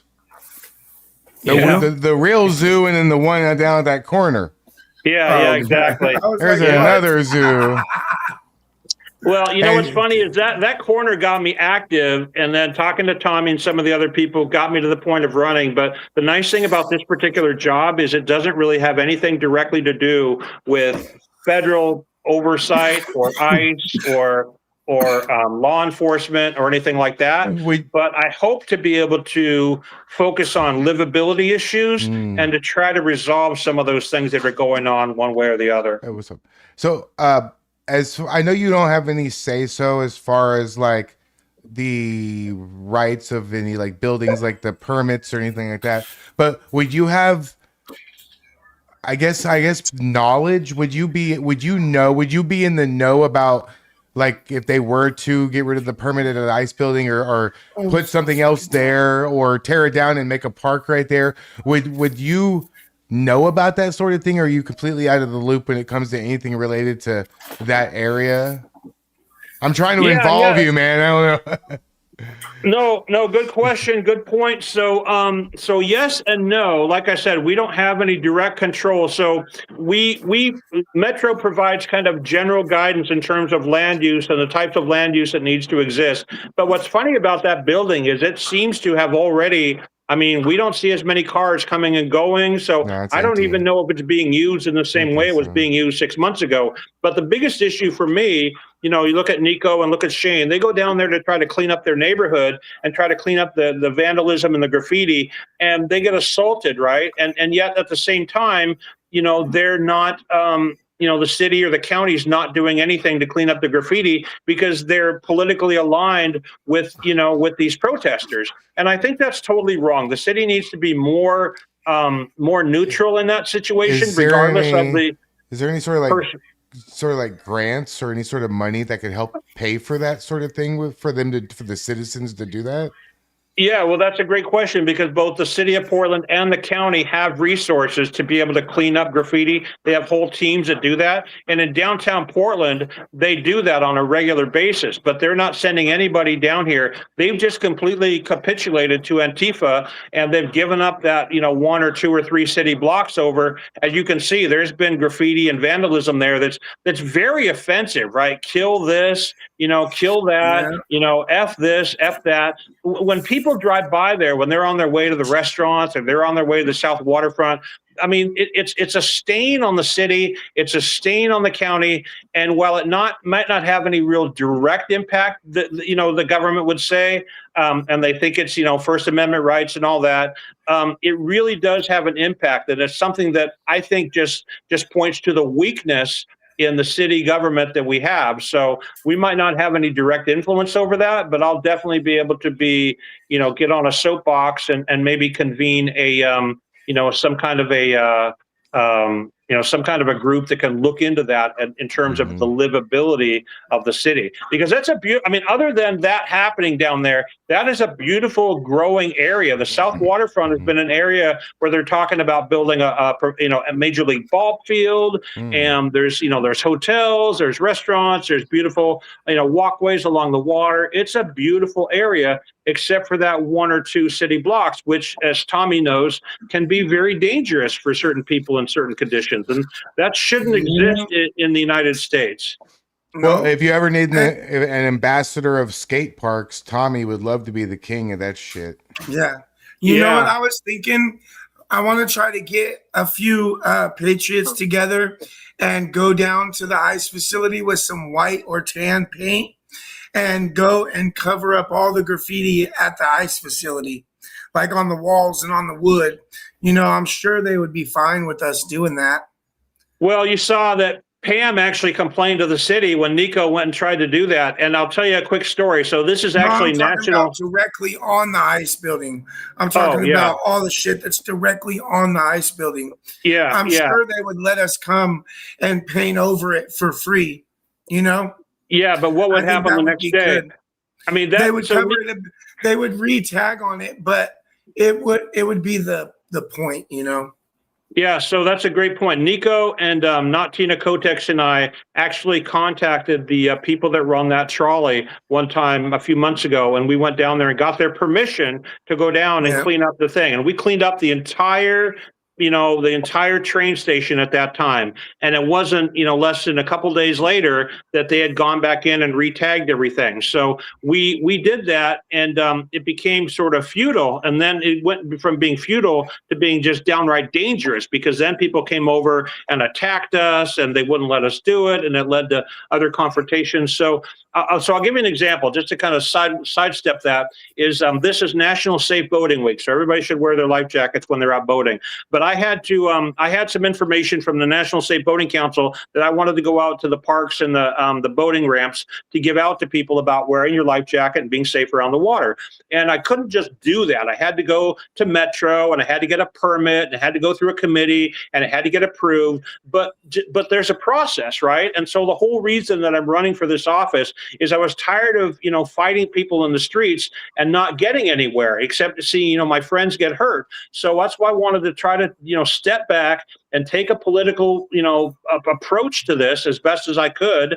And I knew how, and that's exactly what this is. So to answer your question, there is a way and there's a process that you can go through the city and the county. And I encourage people to get organized and do it, learn the process. And one thing I'll say about you, Tommy, is I'm really, really impressed. I mean, I've known you now for almost a year, right, since we've been going down. I was down there the first day when you used to be able to go in front of ICE. And remember when they had that big Charlie Kirk sign that they put out there,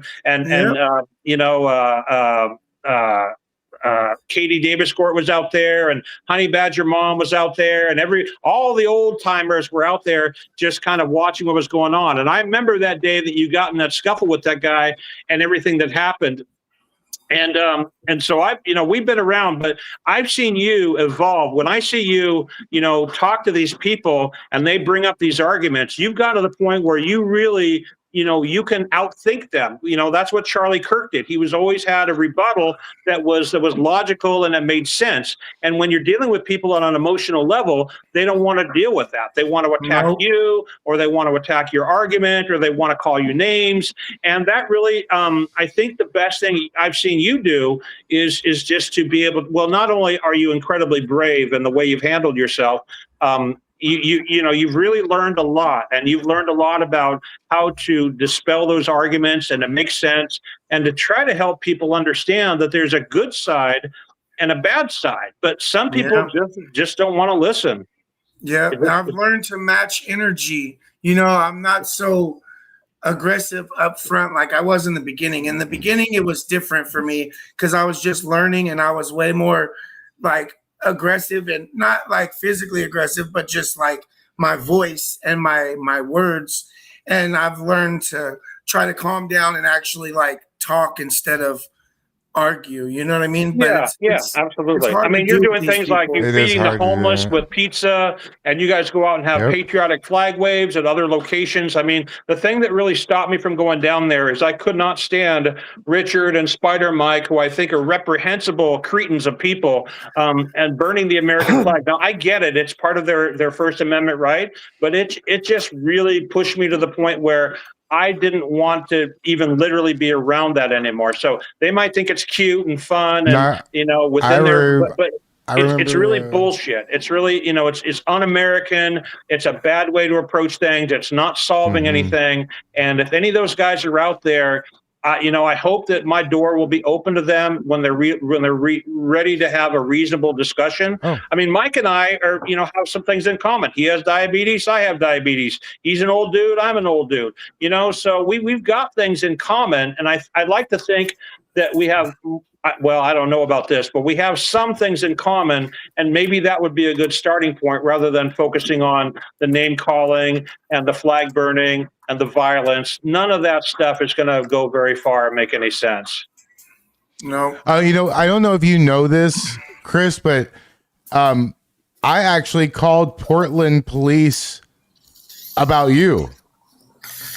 There was a night that you went down there and you got attacked. Yeah, there was a couple of them. Nights. Yeah, the last time that you got attacked, I called the non-emergency Portland Police Department live on my stream on your behalf, and I'm like, I just watched a guy, an older gentleman get fucking attacked. You need to go out there right fucking now. But Yeah, they call me Iceman is grandpa. not an older gentleman. He is still a young man. You respect his identity. Thank Hey, you. Thank hey. you. He Well- identifies as 21 years old, and you will respect it. Okay. I still feel like I'm 21, even though I'm a little older. So- but I remember that day. So Tommy was on his two block restriction, and Pam had come down and they had set up a little stage across from Ice, and Pam was getting ready to talk. And Tommy looks at me. He's like, "Here, take my megaphone and go down there." And I'm like, "Okay." Stop that So shit. So I go down there and I'm like, stand right in front of Pam, and I'm like, resistance is futile, blah, blah, blah, blah. And that's when I think you're talking about that I got attacked, because my phone got knocked down. I got knocked to the ground, and they surrounded me pretty quickly and took my hat, hit me in the head. And I wasn't really physically hurt, but it's shocking. And when, your adrenaline is rushing, when you're in a crowd of, a mob really of angry people, you don't know what's going to happen. And there have been several times like that. Shane and I had some girl come up, and the little girl in black bloc come up and assault us, and Antifa's threatened many times to like I said, to pull up some of that footage to kind of sabotage my campaign, and I welcome them to it. I mean, if it comes to that. I made a video today you should watch. It's all about that. Yeah, I want to see that. We're interrupting our guest. Well, no, I'm talking way too much. But one thing I was going to ask you to do, Clive, that I forgot to, if you look up Juan Carlos Gonzalez and look him up on YouTube, or this is the guy I'm running against. I mean, without saying anything, I'll just say, pull up one of his campaign ads and run it here and let people decide, if this is the kind of guy that they want to have run their region. Because I'm actually surprised at how far he's pushed identity politics, and that might work in some communities. I guess, we'll find out in about 45 minutes. But I was surprised that he wasn't trying to be more inclusive, because I mean, my whole thing is I've got to be inclusive of everybody, and I mean everybody in this entire region. And the more I campaigned, actually, the more voices I listen to, and the more I understand, people's points of view, and that's really the important thing. So to go back to your question, like, what would be the first thing I would do? The first thing I would do is, like I said, set priorities, but really listen. I really want to listen to the counselors about what's important to their individual districts. I want to listen to the people. I want to get people more involved in the process, and I want to listen to the individual cities and agencies to find out what's important. Now, I can pretty much guess what's important right now, but it's a matter of trying to put solutions in place rather than, build more committees and talk more about it. The talking is over. The committees are over. Now it's time to implement solutions and to make changes. And I'm afraid that if we don't put somebody new in that office, we're just going to kind of go mamby-pamby down the same road we're on without any real, positive solutions. All right, I got a video here. Can you see it? Yeah, let's play that. I'm Juan Carlos Gonzalez, and I think Portland Metro should work like our best taquerias. Affordable, belonging, competitive, and the tacos aren't bad either. You racist sons of bitch. I'm Juan Carlos Gonzalez, and I approve this message. Nah, we gotta get rid of that guy. So that's my competition. I'm so sorry. I think you're gonna win. I mean, that's the guy I'm running against. And actually, I don't knock his Mexican heritage, but interestingly enough, his parents were from Mexico. He was born in America. So he's a full-blooded, red-blooded American. And the fact that he would, play that kind of identity politics, to me, is interesting. In fact, one of the interviews we had with a local newspaper called Willamette Week, he actually made the comment that there's too many white people in Oregon, and I let it go. I mean, it's not gonna ruffle my feathers. But I was surprised that the newspaper actually continued to give him their endorsement. And what they used to do is they used to play the YouTube of the entire interview. And they didn't play that in this case. So I thought they were sort of sweeping that comment under the rug, and I called them out on it. But Willamette Week is, a sort of a leftist newspaper here, sort of an alternative newspaper for Portland. Yeah. And they did publish some good news articles on the city of Portland, so I don't want to bash them. But in this particular case, they're endorsing someone without really giving me the full benefit of the doubt. If it were looked at as a debate, I would think that I won the debate. So, I mean, you can see right there. I would never run it. Like if I ran that ad about him, I would be lambasted as, a racist and blah, blah, blah, blah. Oh, your campaign would be over. He hasn't even figured out not to talk with his mouth full yet. I don't like him just because he talked with his mouth with food in it. Ugh. I will say this. I don't want to paste him in a bad light. He's actually a very nice guy. He's a young man. He's old enough to be my son. He's got a young daughter, which is another thing. This is a job that's not going to be a 40-hour-a-week job. He represents one district, one of 6 districts right now. To represent the entire area is going to be like a 7-day-a-week, 10 to 12 hours. I mean, there's committees and meetings and jobs and things that need to be done on a regular basis. So I'm past the point in life where I have a family to raise and I have other obligations. I can focus 110% of my energy and effort onto this job for the next 4 years. And I plan to do that because I care so much about the region. And, again, I believe in the people of Portland and I believe in the metro region, but it's going to take a lot of work and a lot of focus. And if you've got a 6-month-old daughter at home, and you've got a wife, you're going to have obligations like birthdays and parties and, all kinds of other things that are going to draw you away or distract you in some respect from the primary goal of this job. It's a big job. And I really feel like I'm more up for it than he is, even though he's already representing one district in the council. You want me to play this other one? Yeah, you definitely are. Let's play let's see the I other one. already voted for you. You can say I'm biased, but I think the world's best taquerias are right here. I'm Councilor Juan Carlos, and that might be why I'm running for Metro President. They're not just taquerias. They're everything Portland Metro should be. What is this dude's A great meal obsession everyone with can afford. taquerias? That's how our whole region should work. Every walk of life. Same table. That's belonging. Hey, I think that lady yelled at you at a flag wave the other week. What? I think that's the same lady, maybe. Probably. That's that's. What is his obsession with taquerias? No say. I don't know. No, but speak English. I got a good. I got a good question for you.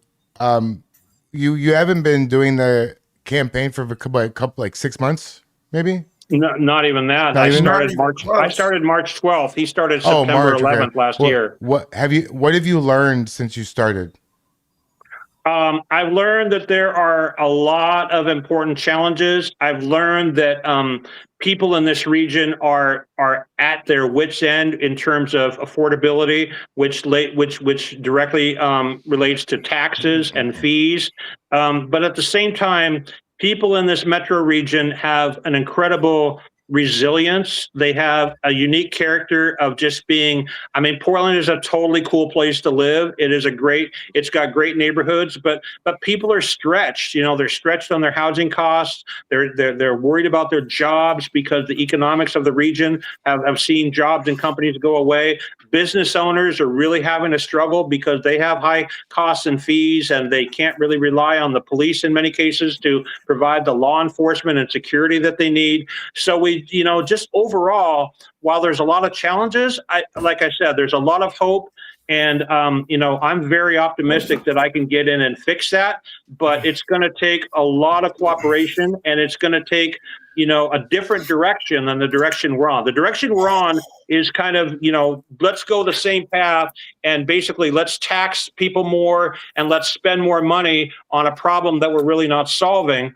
And my solution is let's end the taxes, let's end the support, let's come up with solutions that work, and let's get Portland back to the way it was. There was a politician back in the 70s, a guy named Tom McCall, who was a trendsetter, and he was a Republican, but he was progressive, and he basically, made the balance between livability and economics. And that's a really important thing that I take today, which is trying to make livability in this great place to live, but also make it economically viable for people to live. And That's really the challenge that we've got. And what's happened is government has just burgeoned, right? Government is taxing more, and there's more levels of government. So we need to try to get things back under control, get spending under control, give people the chance for greater prosperity through their business or their jobs. We need to do job training. And the other thing is that I'm an independent, so I don't have the same sort of Trump derangement syndrome that a lot of local politicians have from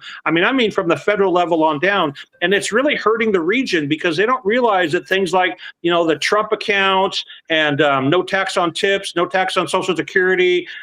There's something now with Pell Grants that the government's rolling out. So instead of giving people Pell Grants for traditional education, like going to college, they're giving it to them to go to trade and vocation schools so we can get more people into trades, because we need people, we need electricians, we need plumbers, we need welders, we need the kind of people that can build us out of this situation.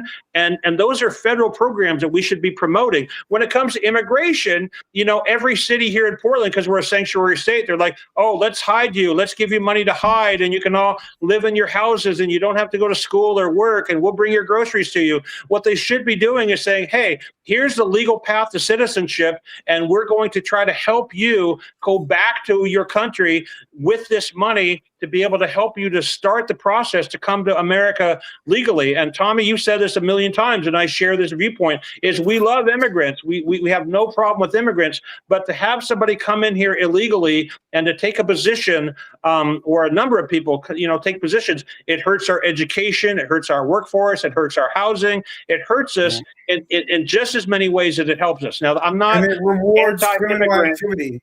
It rewards breaking the law. It rewards somebody for coming into our country illegally and then just giving them jobs. Like, why reward?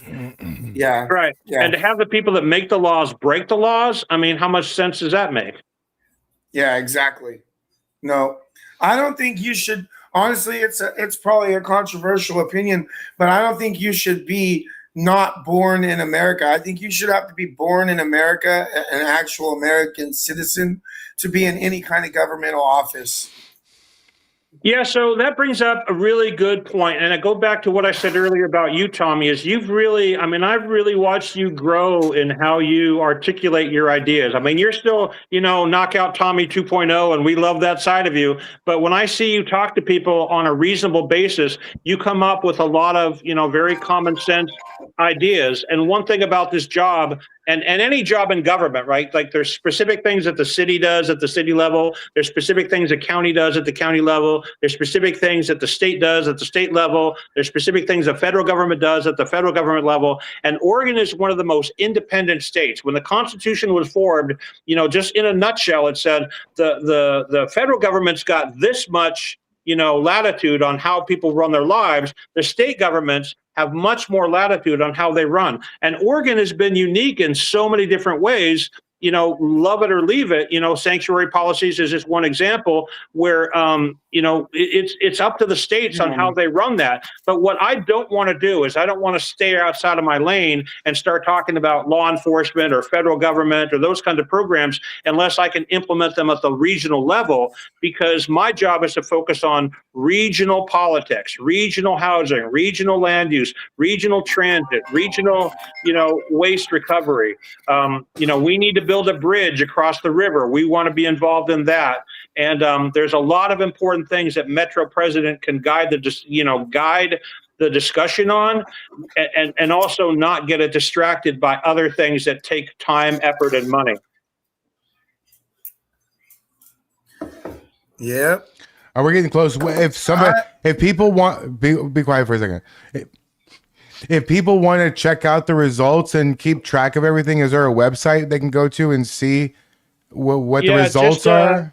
Just Google Oregon Secretary of State election results, and they got a whole page at the Oregon Secretary of State.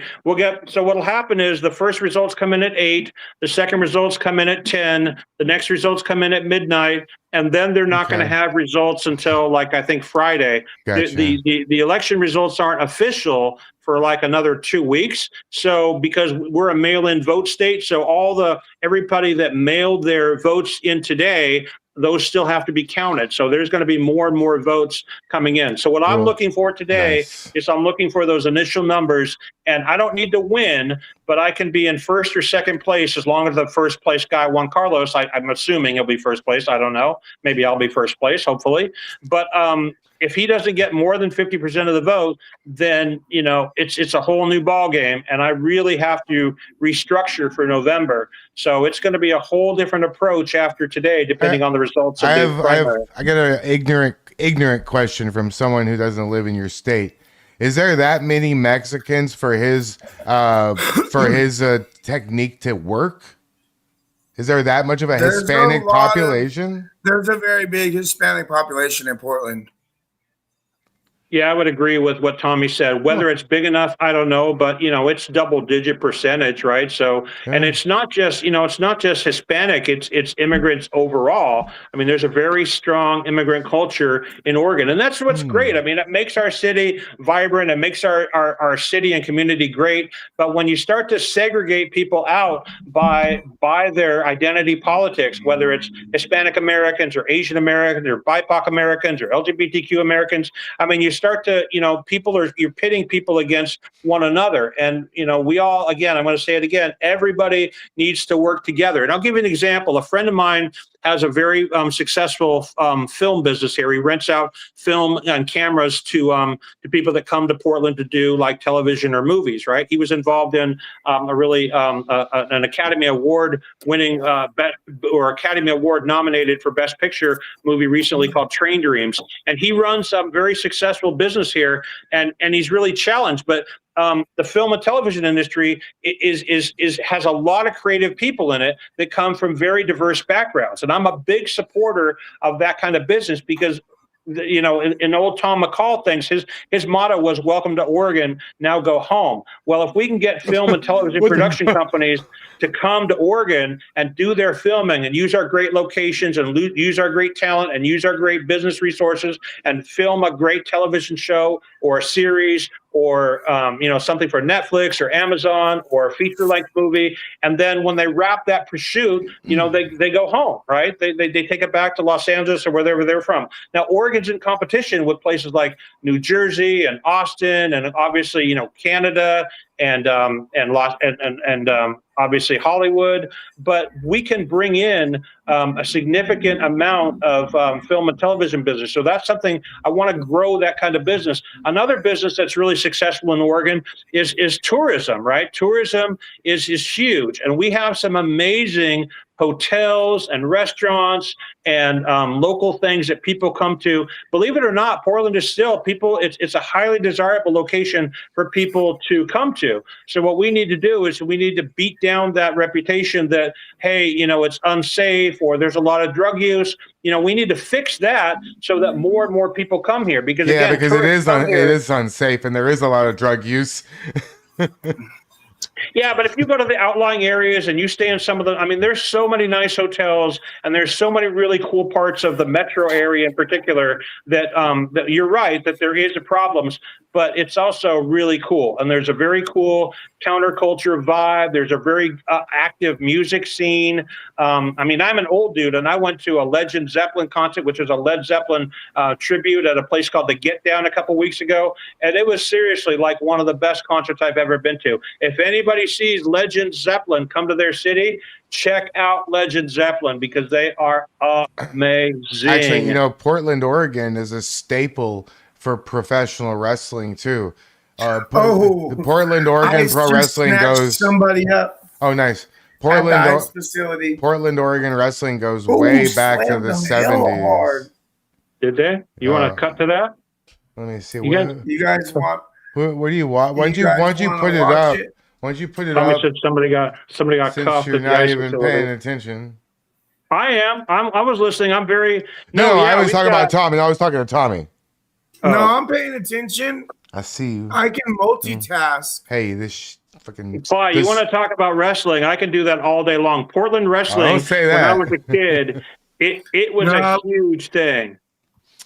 I mean, if you guys want to talk about wrestling, I can go take a nap. Do you know a guy he's about 6'7"? He's got long, stringy blonde hair. He's kind of a overweight guy. His name is Jason Sullivan. He's a staple in Portland in indie wrestling. I worked with him quite a bit in Texas. He lived here too. Sorry, let's see this. Oh, there we go. No, but I remember like Jake the Snake and Jimmy Snuka and Andre the Giant and oh my God, who's the guy who? Oh my God, I forget my favorite wrestler. His name is escaping me now. Who's the blonde-haired guy? You know who I'm talking about. Watch. Hulk Hogan? Watch. Here he goes. Hulk Hogan? No. Look, watch. Ric They Flair? slam his ass. Oh, Look. they came out of the side gate there. Oh. Look, watch.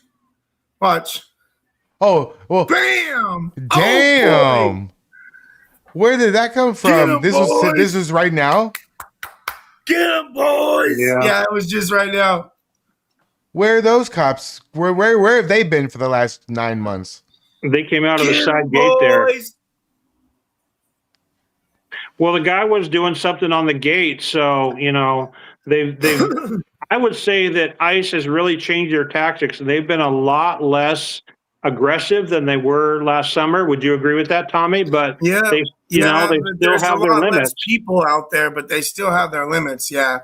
Yeah, And I the think it's problem only is going to get more aggressive as the summer comes along. Yeah, what do you know? think is going to happen there this summer? Are they going to have no kings and Somebody shit? just called them a race trader. Somebody just called them race traders. Who, me? No, on here. Oh, yeah. I mean, so what's going to happen is if they don't do anything, the same stuff's going to go on and on. We've seen that there's periodic protests, but there's the same group of kind of ne'er-do-wells that go down there and think they're protesting and using their First Amendment rights. What I think they should have done a long time ago is put a curfew in front of that building. Yeah. And the other thing, now one thing that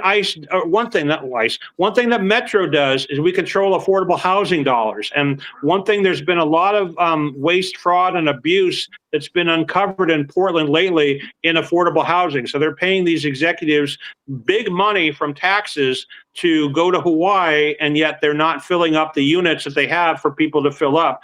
And one company that they haven't really gotten to yet is Reach, which runs a building that is across the street.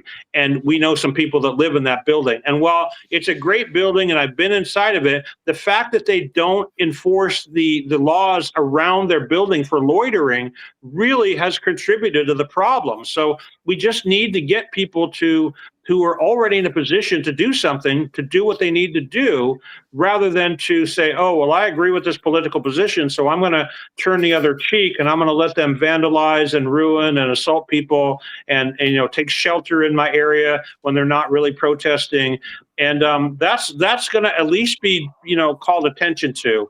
And I want to come up with solutions. Ideally, we could find something that would make, the Frog Brigade and Pam and Spider Mike and Richard, be happy and go away. But I don't know what that is because they haven't said what that is. They just want to perpetuate the problem rather than come up with solutions. And part of the whole reason I ran, because number one, Tommy wouldn't run, is to try to find solutions. Yeah. Well, if I know it's not your position in Metro, but if you were to be asked what you think should happen as far as not just the ICE building, but the whole Antifa presence, like today, Tommy and them were damn near attacked. I thought you were going to have to knock out that dude. Tommy, for real, I thought you were going to have to knock out this skinny liberal Santa guy. I thought Josh was going to headbutt the fuck out of him.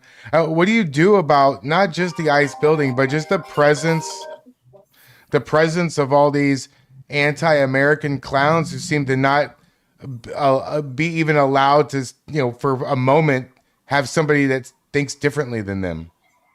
Well, so that's a good question. And the first thing I wouldn't do is I wouldn't try to, squash anybody's First Amendment rights. We have to live within the tenets of the Constitution, including the First Amendment. And even though there's several things that are covered under free speech and freedom of assembly that I don't necessarily agree with the methods, we have to honor that as part of our national Constitution. Now, having said that, there's a line and there's a difference between freedom of assembly and vandalism. There's a line, where you're assaulting people, and I think that Tommy's freedom of speech has been taken away, and unfairly, because other people have had similar types of situations, and yet they haven't been given the same restrictions. So the fact that Tommy can't go within 2 to 3 blocks is really impeding on his number one, right to free speech and right to assembly.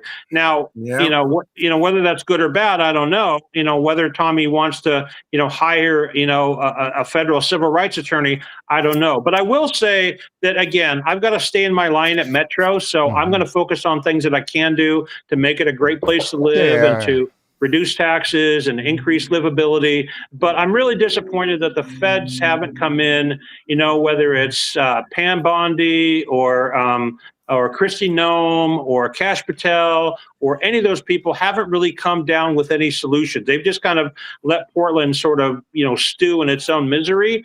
And they need to be more proactive about solutions rather than just perpetuate the challenges. Yep.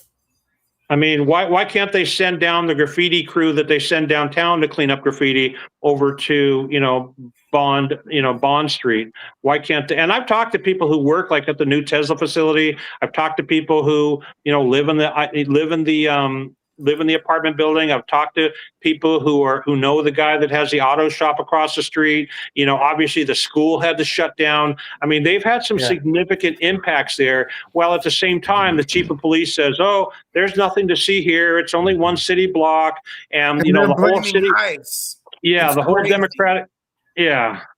I mean, the whole Democratic Socialist City Council, we increased Portland City Council from 7 to 12 members, thinking that they would have more solutions and better representation. And it's just gotten to be more of a quagmire than anything. They're not coming up with solutions, and they're just spending more money. We're at a huge deficit in Portland, which is only one city under the metro purview, but they're talking about cutting fire and police, of all things, and job training, the one things that we need, instead of cutting, administrative jobs at the top. And I could name a few, but there's a lot of executive positions that are less critical to the needs of the citizens than law enforcement and fire protection and and roads. Fixing the roads. They recently implemented a new tax of $12 per month for everybody's utility tax to fix the roads. Now, are we going to fix the roads? I don't know. I haven't seen any new road crews out, but they definitely started the tax, and people are already paying it. Yeah. When you don't forget the little people when you're having dinner at Mar-a-Lago, okay?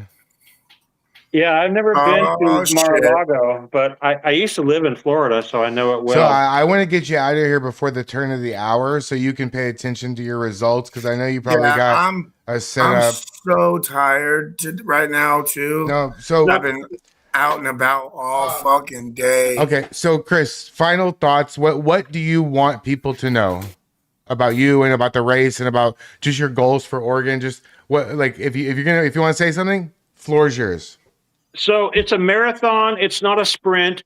Today is just one step. If I get past today successfully, then it's on to November, and it's going to be a head-to-head race. You've seen what my competitor is doing right now, and like I said, I don't want to disparage him. He's a nice guy personally, and I've enjoyed talking to him and debating with him. But I still think I'm better for the position. And I want to first go back and just say thank you to everybody here on this space for even people who don't agree with me that provide me with input on, what they think or what they don't think. But so many people have been so supportive. I've gotten a lot of people today that sent me pictures saying, hey, I voted for you.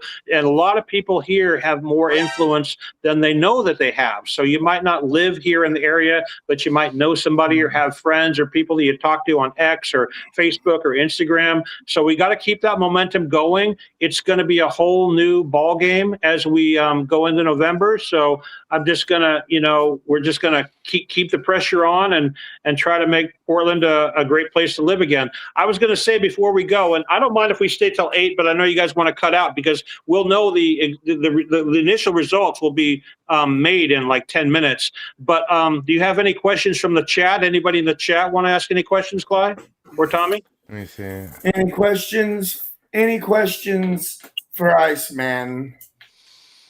How long is the term? So like you win. How long are you Metro President? 4 and years. 4 years. 4 years. Okay, 4 years starting in January of next year. Is that a one year done, or can you?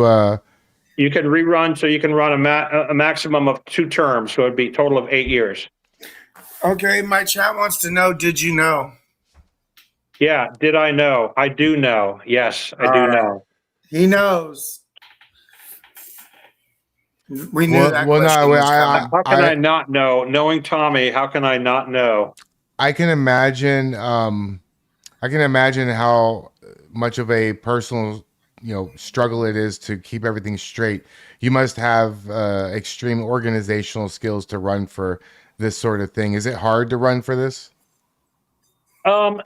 Well, not yet. It's actually been a real enjoyment because like I said, I've got a lot more support this time than I've had before. And I will tell you, my secret weapon has been that I didn't have in my previous campaign was AI. And a lot of people have seen, my posters and stuff. I produce that myself. I do all the content myself. And I've had a lot of fun because I can come up with just an idea off the wall and put something in AI together and post it on all my social media. So I'm actually going to go back and do kind of a conglomeration. I did one that was pretty funny that had like my advisory team, and I had like I had President Reagan and George Washington and Thomas Jefferson and the Pope and Martin Luther King Jr. and all these like characters from history, all these great, Benjamin Franklin. They were Margaret Thatcher. So they were Winston Churchill. They were all in my, my advisory team, and it looks like we're all sitting around a table talking about ideas. So I've just had a really good time. And AI and social media. In 2020, Elon Musk didn't own X. It was Twitter at that time, and they really throttled all my social media. Now that's not the case. So I think I've been able to get my message out, a lot more this time than before. Can we make Chachi the? Oh, go ahead. Are you gonna come to our flag wave on Sunday? Yeah, I'm planning on it. Sunday is Memorial Day, so it's funny you say that because I ran into a guy last week. I run into great people who give me great ideas, and I ran into this guy at one of the safe voting things I was doing last week at one of the Metro properties, and he comes up to me, and he had already voted, but he was a veteran, and we started talking about the there's a Veterans Memorial in Washington Park that's right by the zoo, and a really sad story. He was a veteran in Vietnam, and his younger brother was a veteran too, who lost his life sadly in Vietnam, and his name is sketched on that wall in the Oregon Veterans Memorial. So I plan to spend some time at the Veterans Memorial on Memorial Day, but I definitely have the flag wave on my calendar as well. Sunday, 2:00. Yes, sir. And I'm planning on being there for minimum of a few hours. So I'm expecting a lot of people to show up. So it's going to be. I think you should come and shake hands and meet people. Yeah, if you're there, obviously a lot of people are going to show up. You're a leader, Tommy. You've got a lot of charisma, and I've always been impressed by how you are able to lead people and how strong your personality is. And I hope you can channel that into something that really works for you, not just in the short term, but in the long term, because I think a lot of people would agree that you're a pretty amazing dude, and you're still young.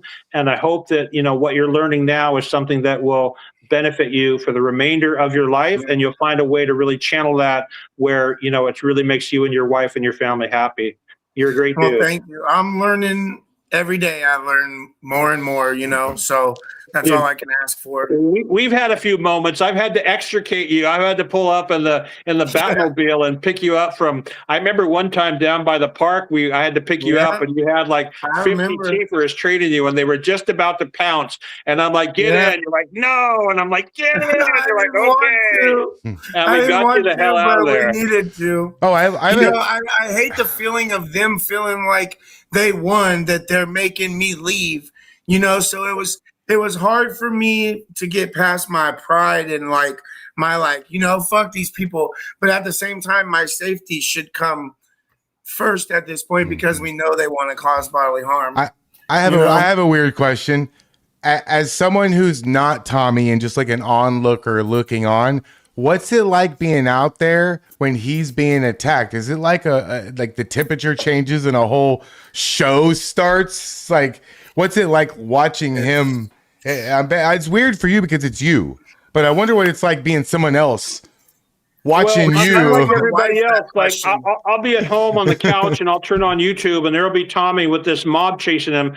And I just learned a long time ago that I'm 10 minutes away from this. I'm not in Florida or in Texas or halfway across the country. I'm right there, and so I can't not go down there and support, you know, my friends and people that I share beliefs with. But at the same time, I don't want to exacerbate violence. And I know there's been a lot of controversy with some of the things like Honey Badger Mama says and Black conservative BCP have said, but I think they have a certain amount of common sense. It's like, we're not there to be violent. We're not going to solve the problems. We're not going to mix it up. We've got to come down there with a purpose, and everybody contributes in a different way. So I don't necessarily agree with everything that was said, but it taught me to put the megaphone away, to not be so controversial, to not try to mix it up with people. And I've really tried to find common ground with people that I can. You know what I've learned is there's a time to be all of those things. Sometimes you're going to be cordial and upfront. Other times you're going to be controversial and more outspoken and loud. It just depends on what you're receiving from the people that you're trying to deal with. Is what I've learned, you know? Yeah. And when you're a politician or you're in your situation, Tommy, as you've learned, you know, half the people are going to be with you and half the people are going to be against you. And you just got to try to find that middle road and that middle ground to make things work for what it is you're trying to do. Now, I know you guys want to go, but we're 3 minutes away. We don't want to keep you. If you want to stay on for the open results, we would love to do that. I mean, I know Tommy's tired, but I mean, let's stay on for a couple more minutes, Clyde. If you can pull up the Oregon Secretary of State website, let me see if I can do that. Like a local TV channel. I don't have the resources to pull it up right now while I'm on the stream, but if you can pull it up, they're probably going to have results here like straight up at 8 o'clock. So maybe we can dial in on that, and it'll also help to determine. Tommy, I know you've been a big supporter of David Medina, and my heart's with Medina. But and same with Jonathan Lockwood, but they're like me, we're all running these uphill battles. So this vote count, which we're going to see in a couple minutes, is going to really be the tail of the tape, so to speak, right? Like K2 News, is that one? It says upcoming. Yeah, we can do that. They should have election results here coming up. It might be a while. Okay. I don't know if you can flash it on the screen, but that would be good. They probably have a your voice, your vote kind of thing. One of those major channels. I guess I was on Channel 8 today. I went down to Channel 8, which is a local NBC affiliate, and I got interviewed by one of their reporters in their studio today, but I haven't seen the interview yet. And it really doesn't matter because, you know, the interview comes out at the 5 o'clock news and the polls close at 8 o'clock. So, all right. So this is live, and it just says this, and I'm just waiting. Dun, dun, dun, dun. What do you guys have to say? Any more questions from you guys or the chat while we're waiting 2 minutes? I'm going to show you something scary. Look. You know, and then all of a sudden, apartments are coming around everywhere around me. It was Earlobe Boy. Boy, didn't he? I remember the early days when Will was just a loyal follower, and you know, he was on the team. Boy, he was pretending. It's amazing how, you know, people change their allegiances, and it's really too bad in Will's case because he I think he really overreacted, but it is what it is. He's still losing his mind. Yeah, and He's those are a the kind of things. pathological liar, and I should have mean, never let him into the group in the first place. I guess I have an unrelated question. Go ahead. Finish what you're going to say. No, go Don't ahead. cuss at me. Just Go ahead. What's your question, I Clyde? got asthma, bro, and it's Okay, just a general question. Who do you think is going to be the Democrat ticket for president in 2028? oh god. The Democrat. God, I don't know. You know, it could be Gavin Newsom, which is most people have their money on him, which I don't see how he can do it. But, you know, he's got the look, so to speak. It could be Kamala coming back. It could be Pete Buttigieg. Who knows? It could be Hillary Clinton. It could be a drunk and a bartender. AOC, Yeah, all right. AOC, and 8 o'clock here, so let's see what happens. MAGA wants to know if you can define what a woman is. Yeah, a woman is a biological woman that doesn't have a rot pocket, so that's pretty much what a woman is. Right? It's XX chromosomes and no rot pocket. Oh, we got something. I did not do that. It's coming up. So they're going to probably run the governor first. Of K2 News on your Here we go. Come on, David. Thanks for joining us for the special primary night edition of Come K2 on, News. Red. I'm Reich. Hold on. Tonight, K2's Chat, can you hear it? Tracking the important races in the I Oregon can't. primary. Ballot drops are now closed. Results should start coming in very shortly. Polly, can you hear it? For you tonight, taking an in-depth look at the Republican primary for governor, along with the referendum. One of our viewers said he just voted for you. With K2 Shelby Nice. Slaughter at a ballot drop site in Southeast Portland. Shelby, those ballot boxes are now closed. Ryder Chronicles, what's up, brother? Yeah, right. And you can see behind Hey, me, Ryder. the string of Hey, people Ryder. that Hey, are Chachi. working for the elections office We love that you, are bro. walking away from the ballot Hey, boxes Chachi's a good boy. because you can't drop off your ballot anymore. And when they say those ballot boxes close at 8, they mean 8. Now, according to the Multnomah County Elections Office, we're at about 25% for voter turnout here in the county, which I'm told is pretty standard. Oh, for I voted primary for another elections. vote. As a state, I we're voted just for about a Ice, smidge higher Nice. at roughly 26%. Tim Scott, the Multnomah County Elections Director, tells me updates are going to keep coming. It's up as loud as I can get We it. anticipate releasing I can hear it. about 50 Yeah. to 60% of the total. 25% is low. It should end up around 31 to 34%. Keep counting. And we are expecting to get more results here minute by minute. It looks like someone's trying to drop off their ballot right here at this ballot box. Sorry, but buddy. again, they are closed. So It's right now, 8:01. updates here really They should watch it and see if the guy takes it. If he takes it, I think it's a fair enough trade-off for us. It's just the timing of this. Controversial transportation tax increases are now in the hands of the voters, and those votes are being counted. We'll soon find out if the state's gas tax will jump by 6 cents to help fund ODOT and fix Oregon roads. K2's Vasily Varlamos is live at a gas station in Northeast Portland for us. Vasily, the first results are just about to come in. We'll check in just a moment. But explain what a yes or no vote means for drivers. yeah, I got gas today. It was $5.39 a gallon. Vote would obviously mean that the state's gas taxes and vehicle fees would remain the same. It wouldn't result in any immediate service cuts.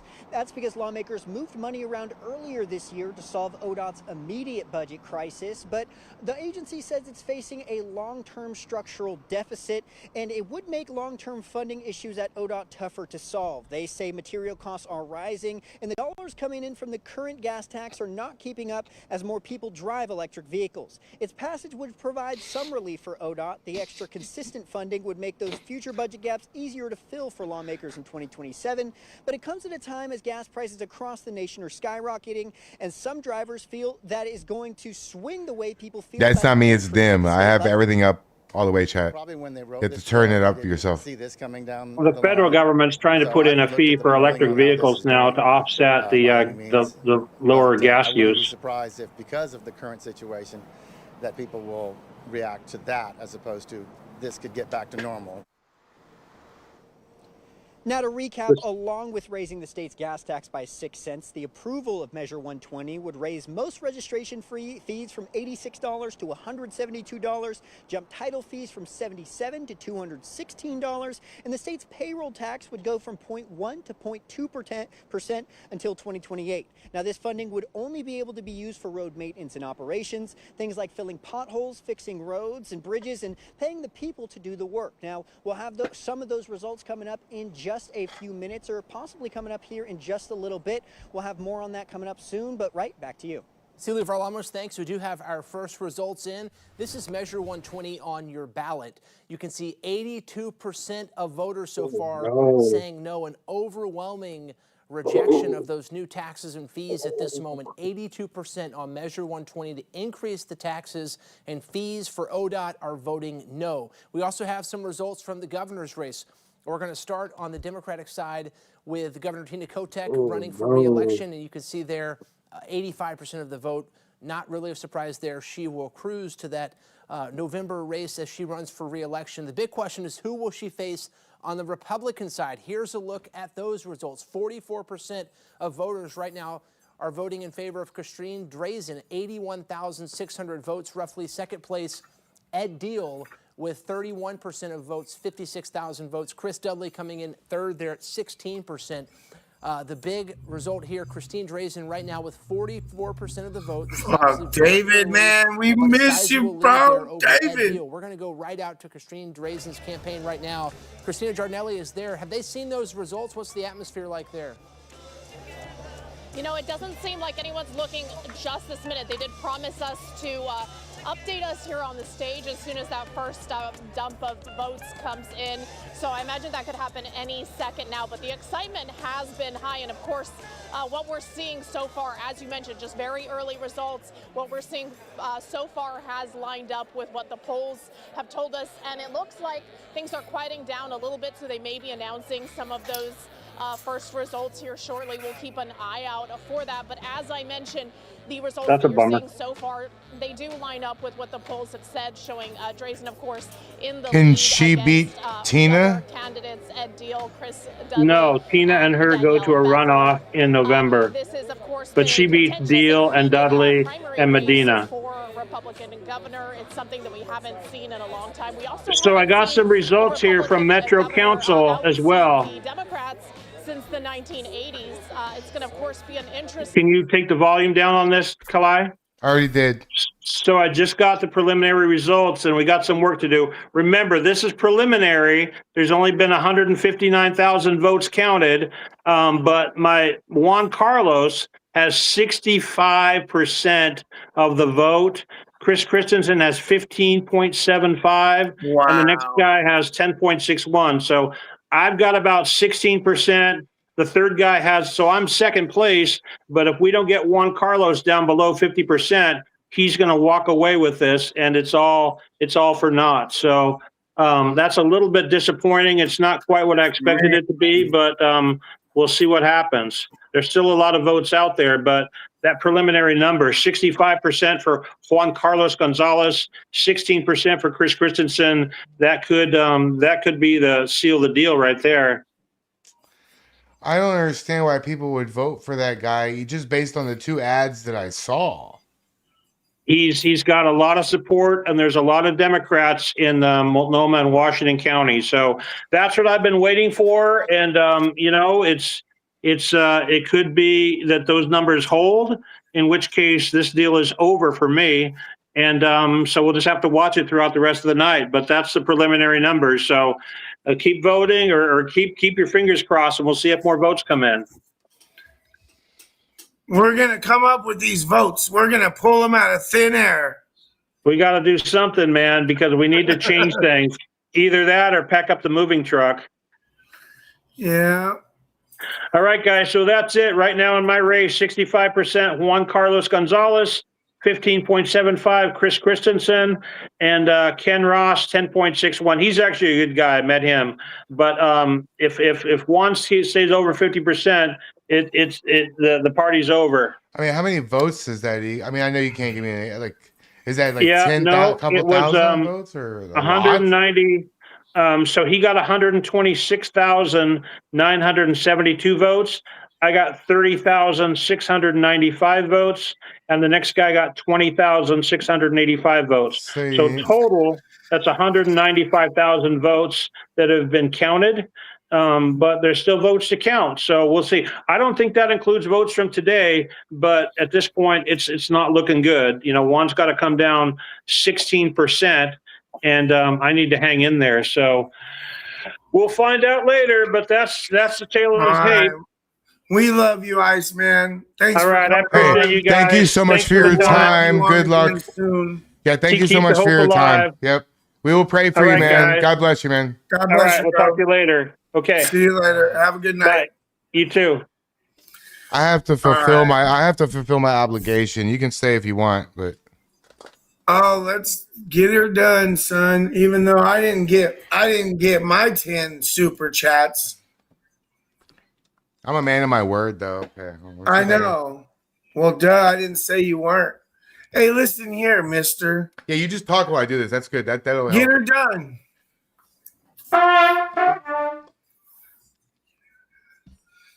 Oh, shit.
Oh, that was really good, actually. Thanks. Hey, it gave me the chills. Every time I hear that, I love it. Oh, boy. Maybe next time I'll sing it. No, I'm just kidding. All right. I got to be done, dude. I got to be done. I got to All chill good. for a Hey, little yeah, bit. me too. I'll see you in the game in about 20 minutes. Let's fucking go. All right, you guys. Hey, God guys. bless you guys. Thank you so much for joining Town Hall Tuesday. Don't forget, tomorrow I'm doing the wrestling show. Thursday, we got the Patriot panel with maybe MDG Gaming, maybe some Zach X action. We'll see what happens. MDG, you better be there. We want to on hear. Thursday, We bro. want to hear all about your trip, bro. All the stuff that you can tell us. You know, I know what happens at FurryCon stays at FurryCon. I get that. We appreciate all you guys. Don't forget, next Tuesday we got Flip Chicago Red. What's up? Flip Chicago Red. Thanks. Flip.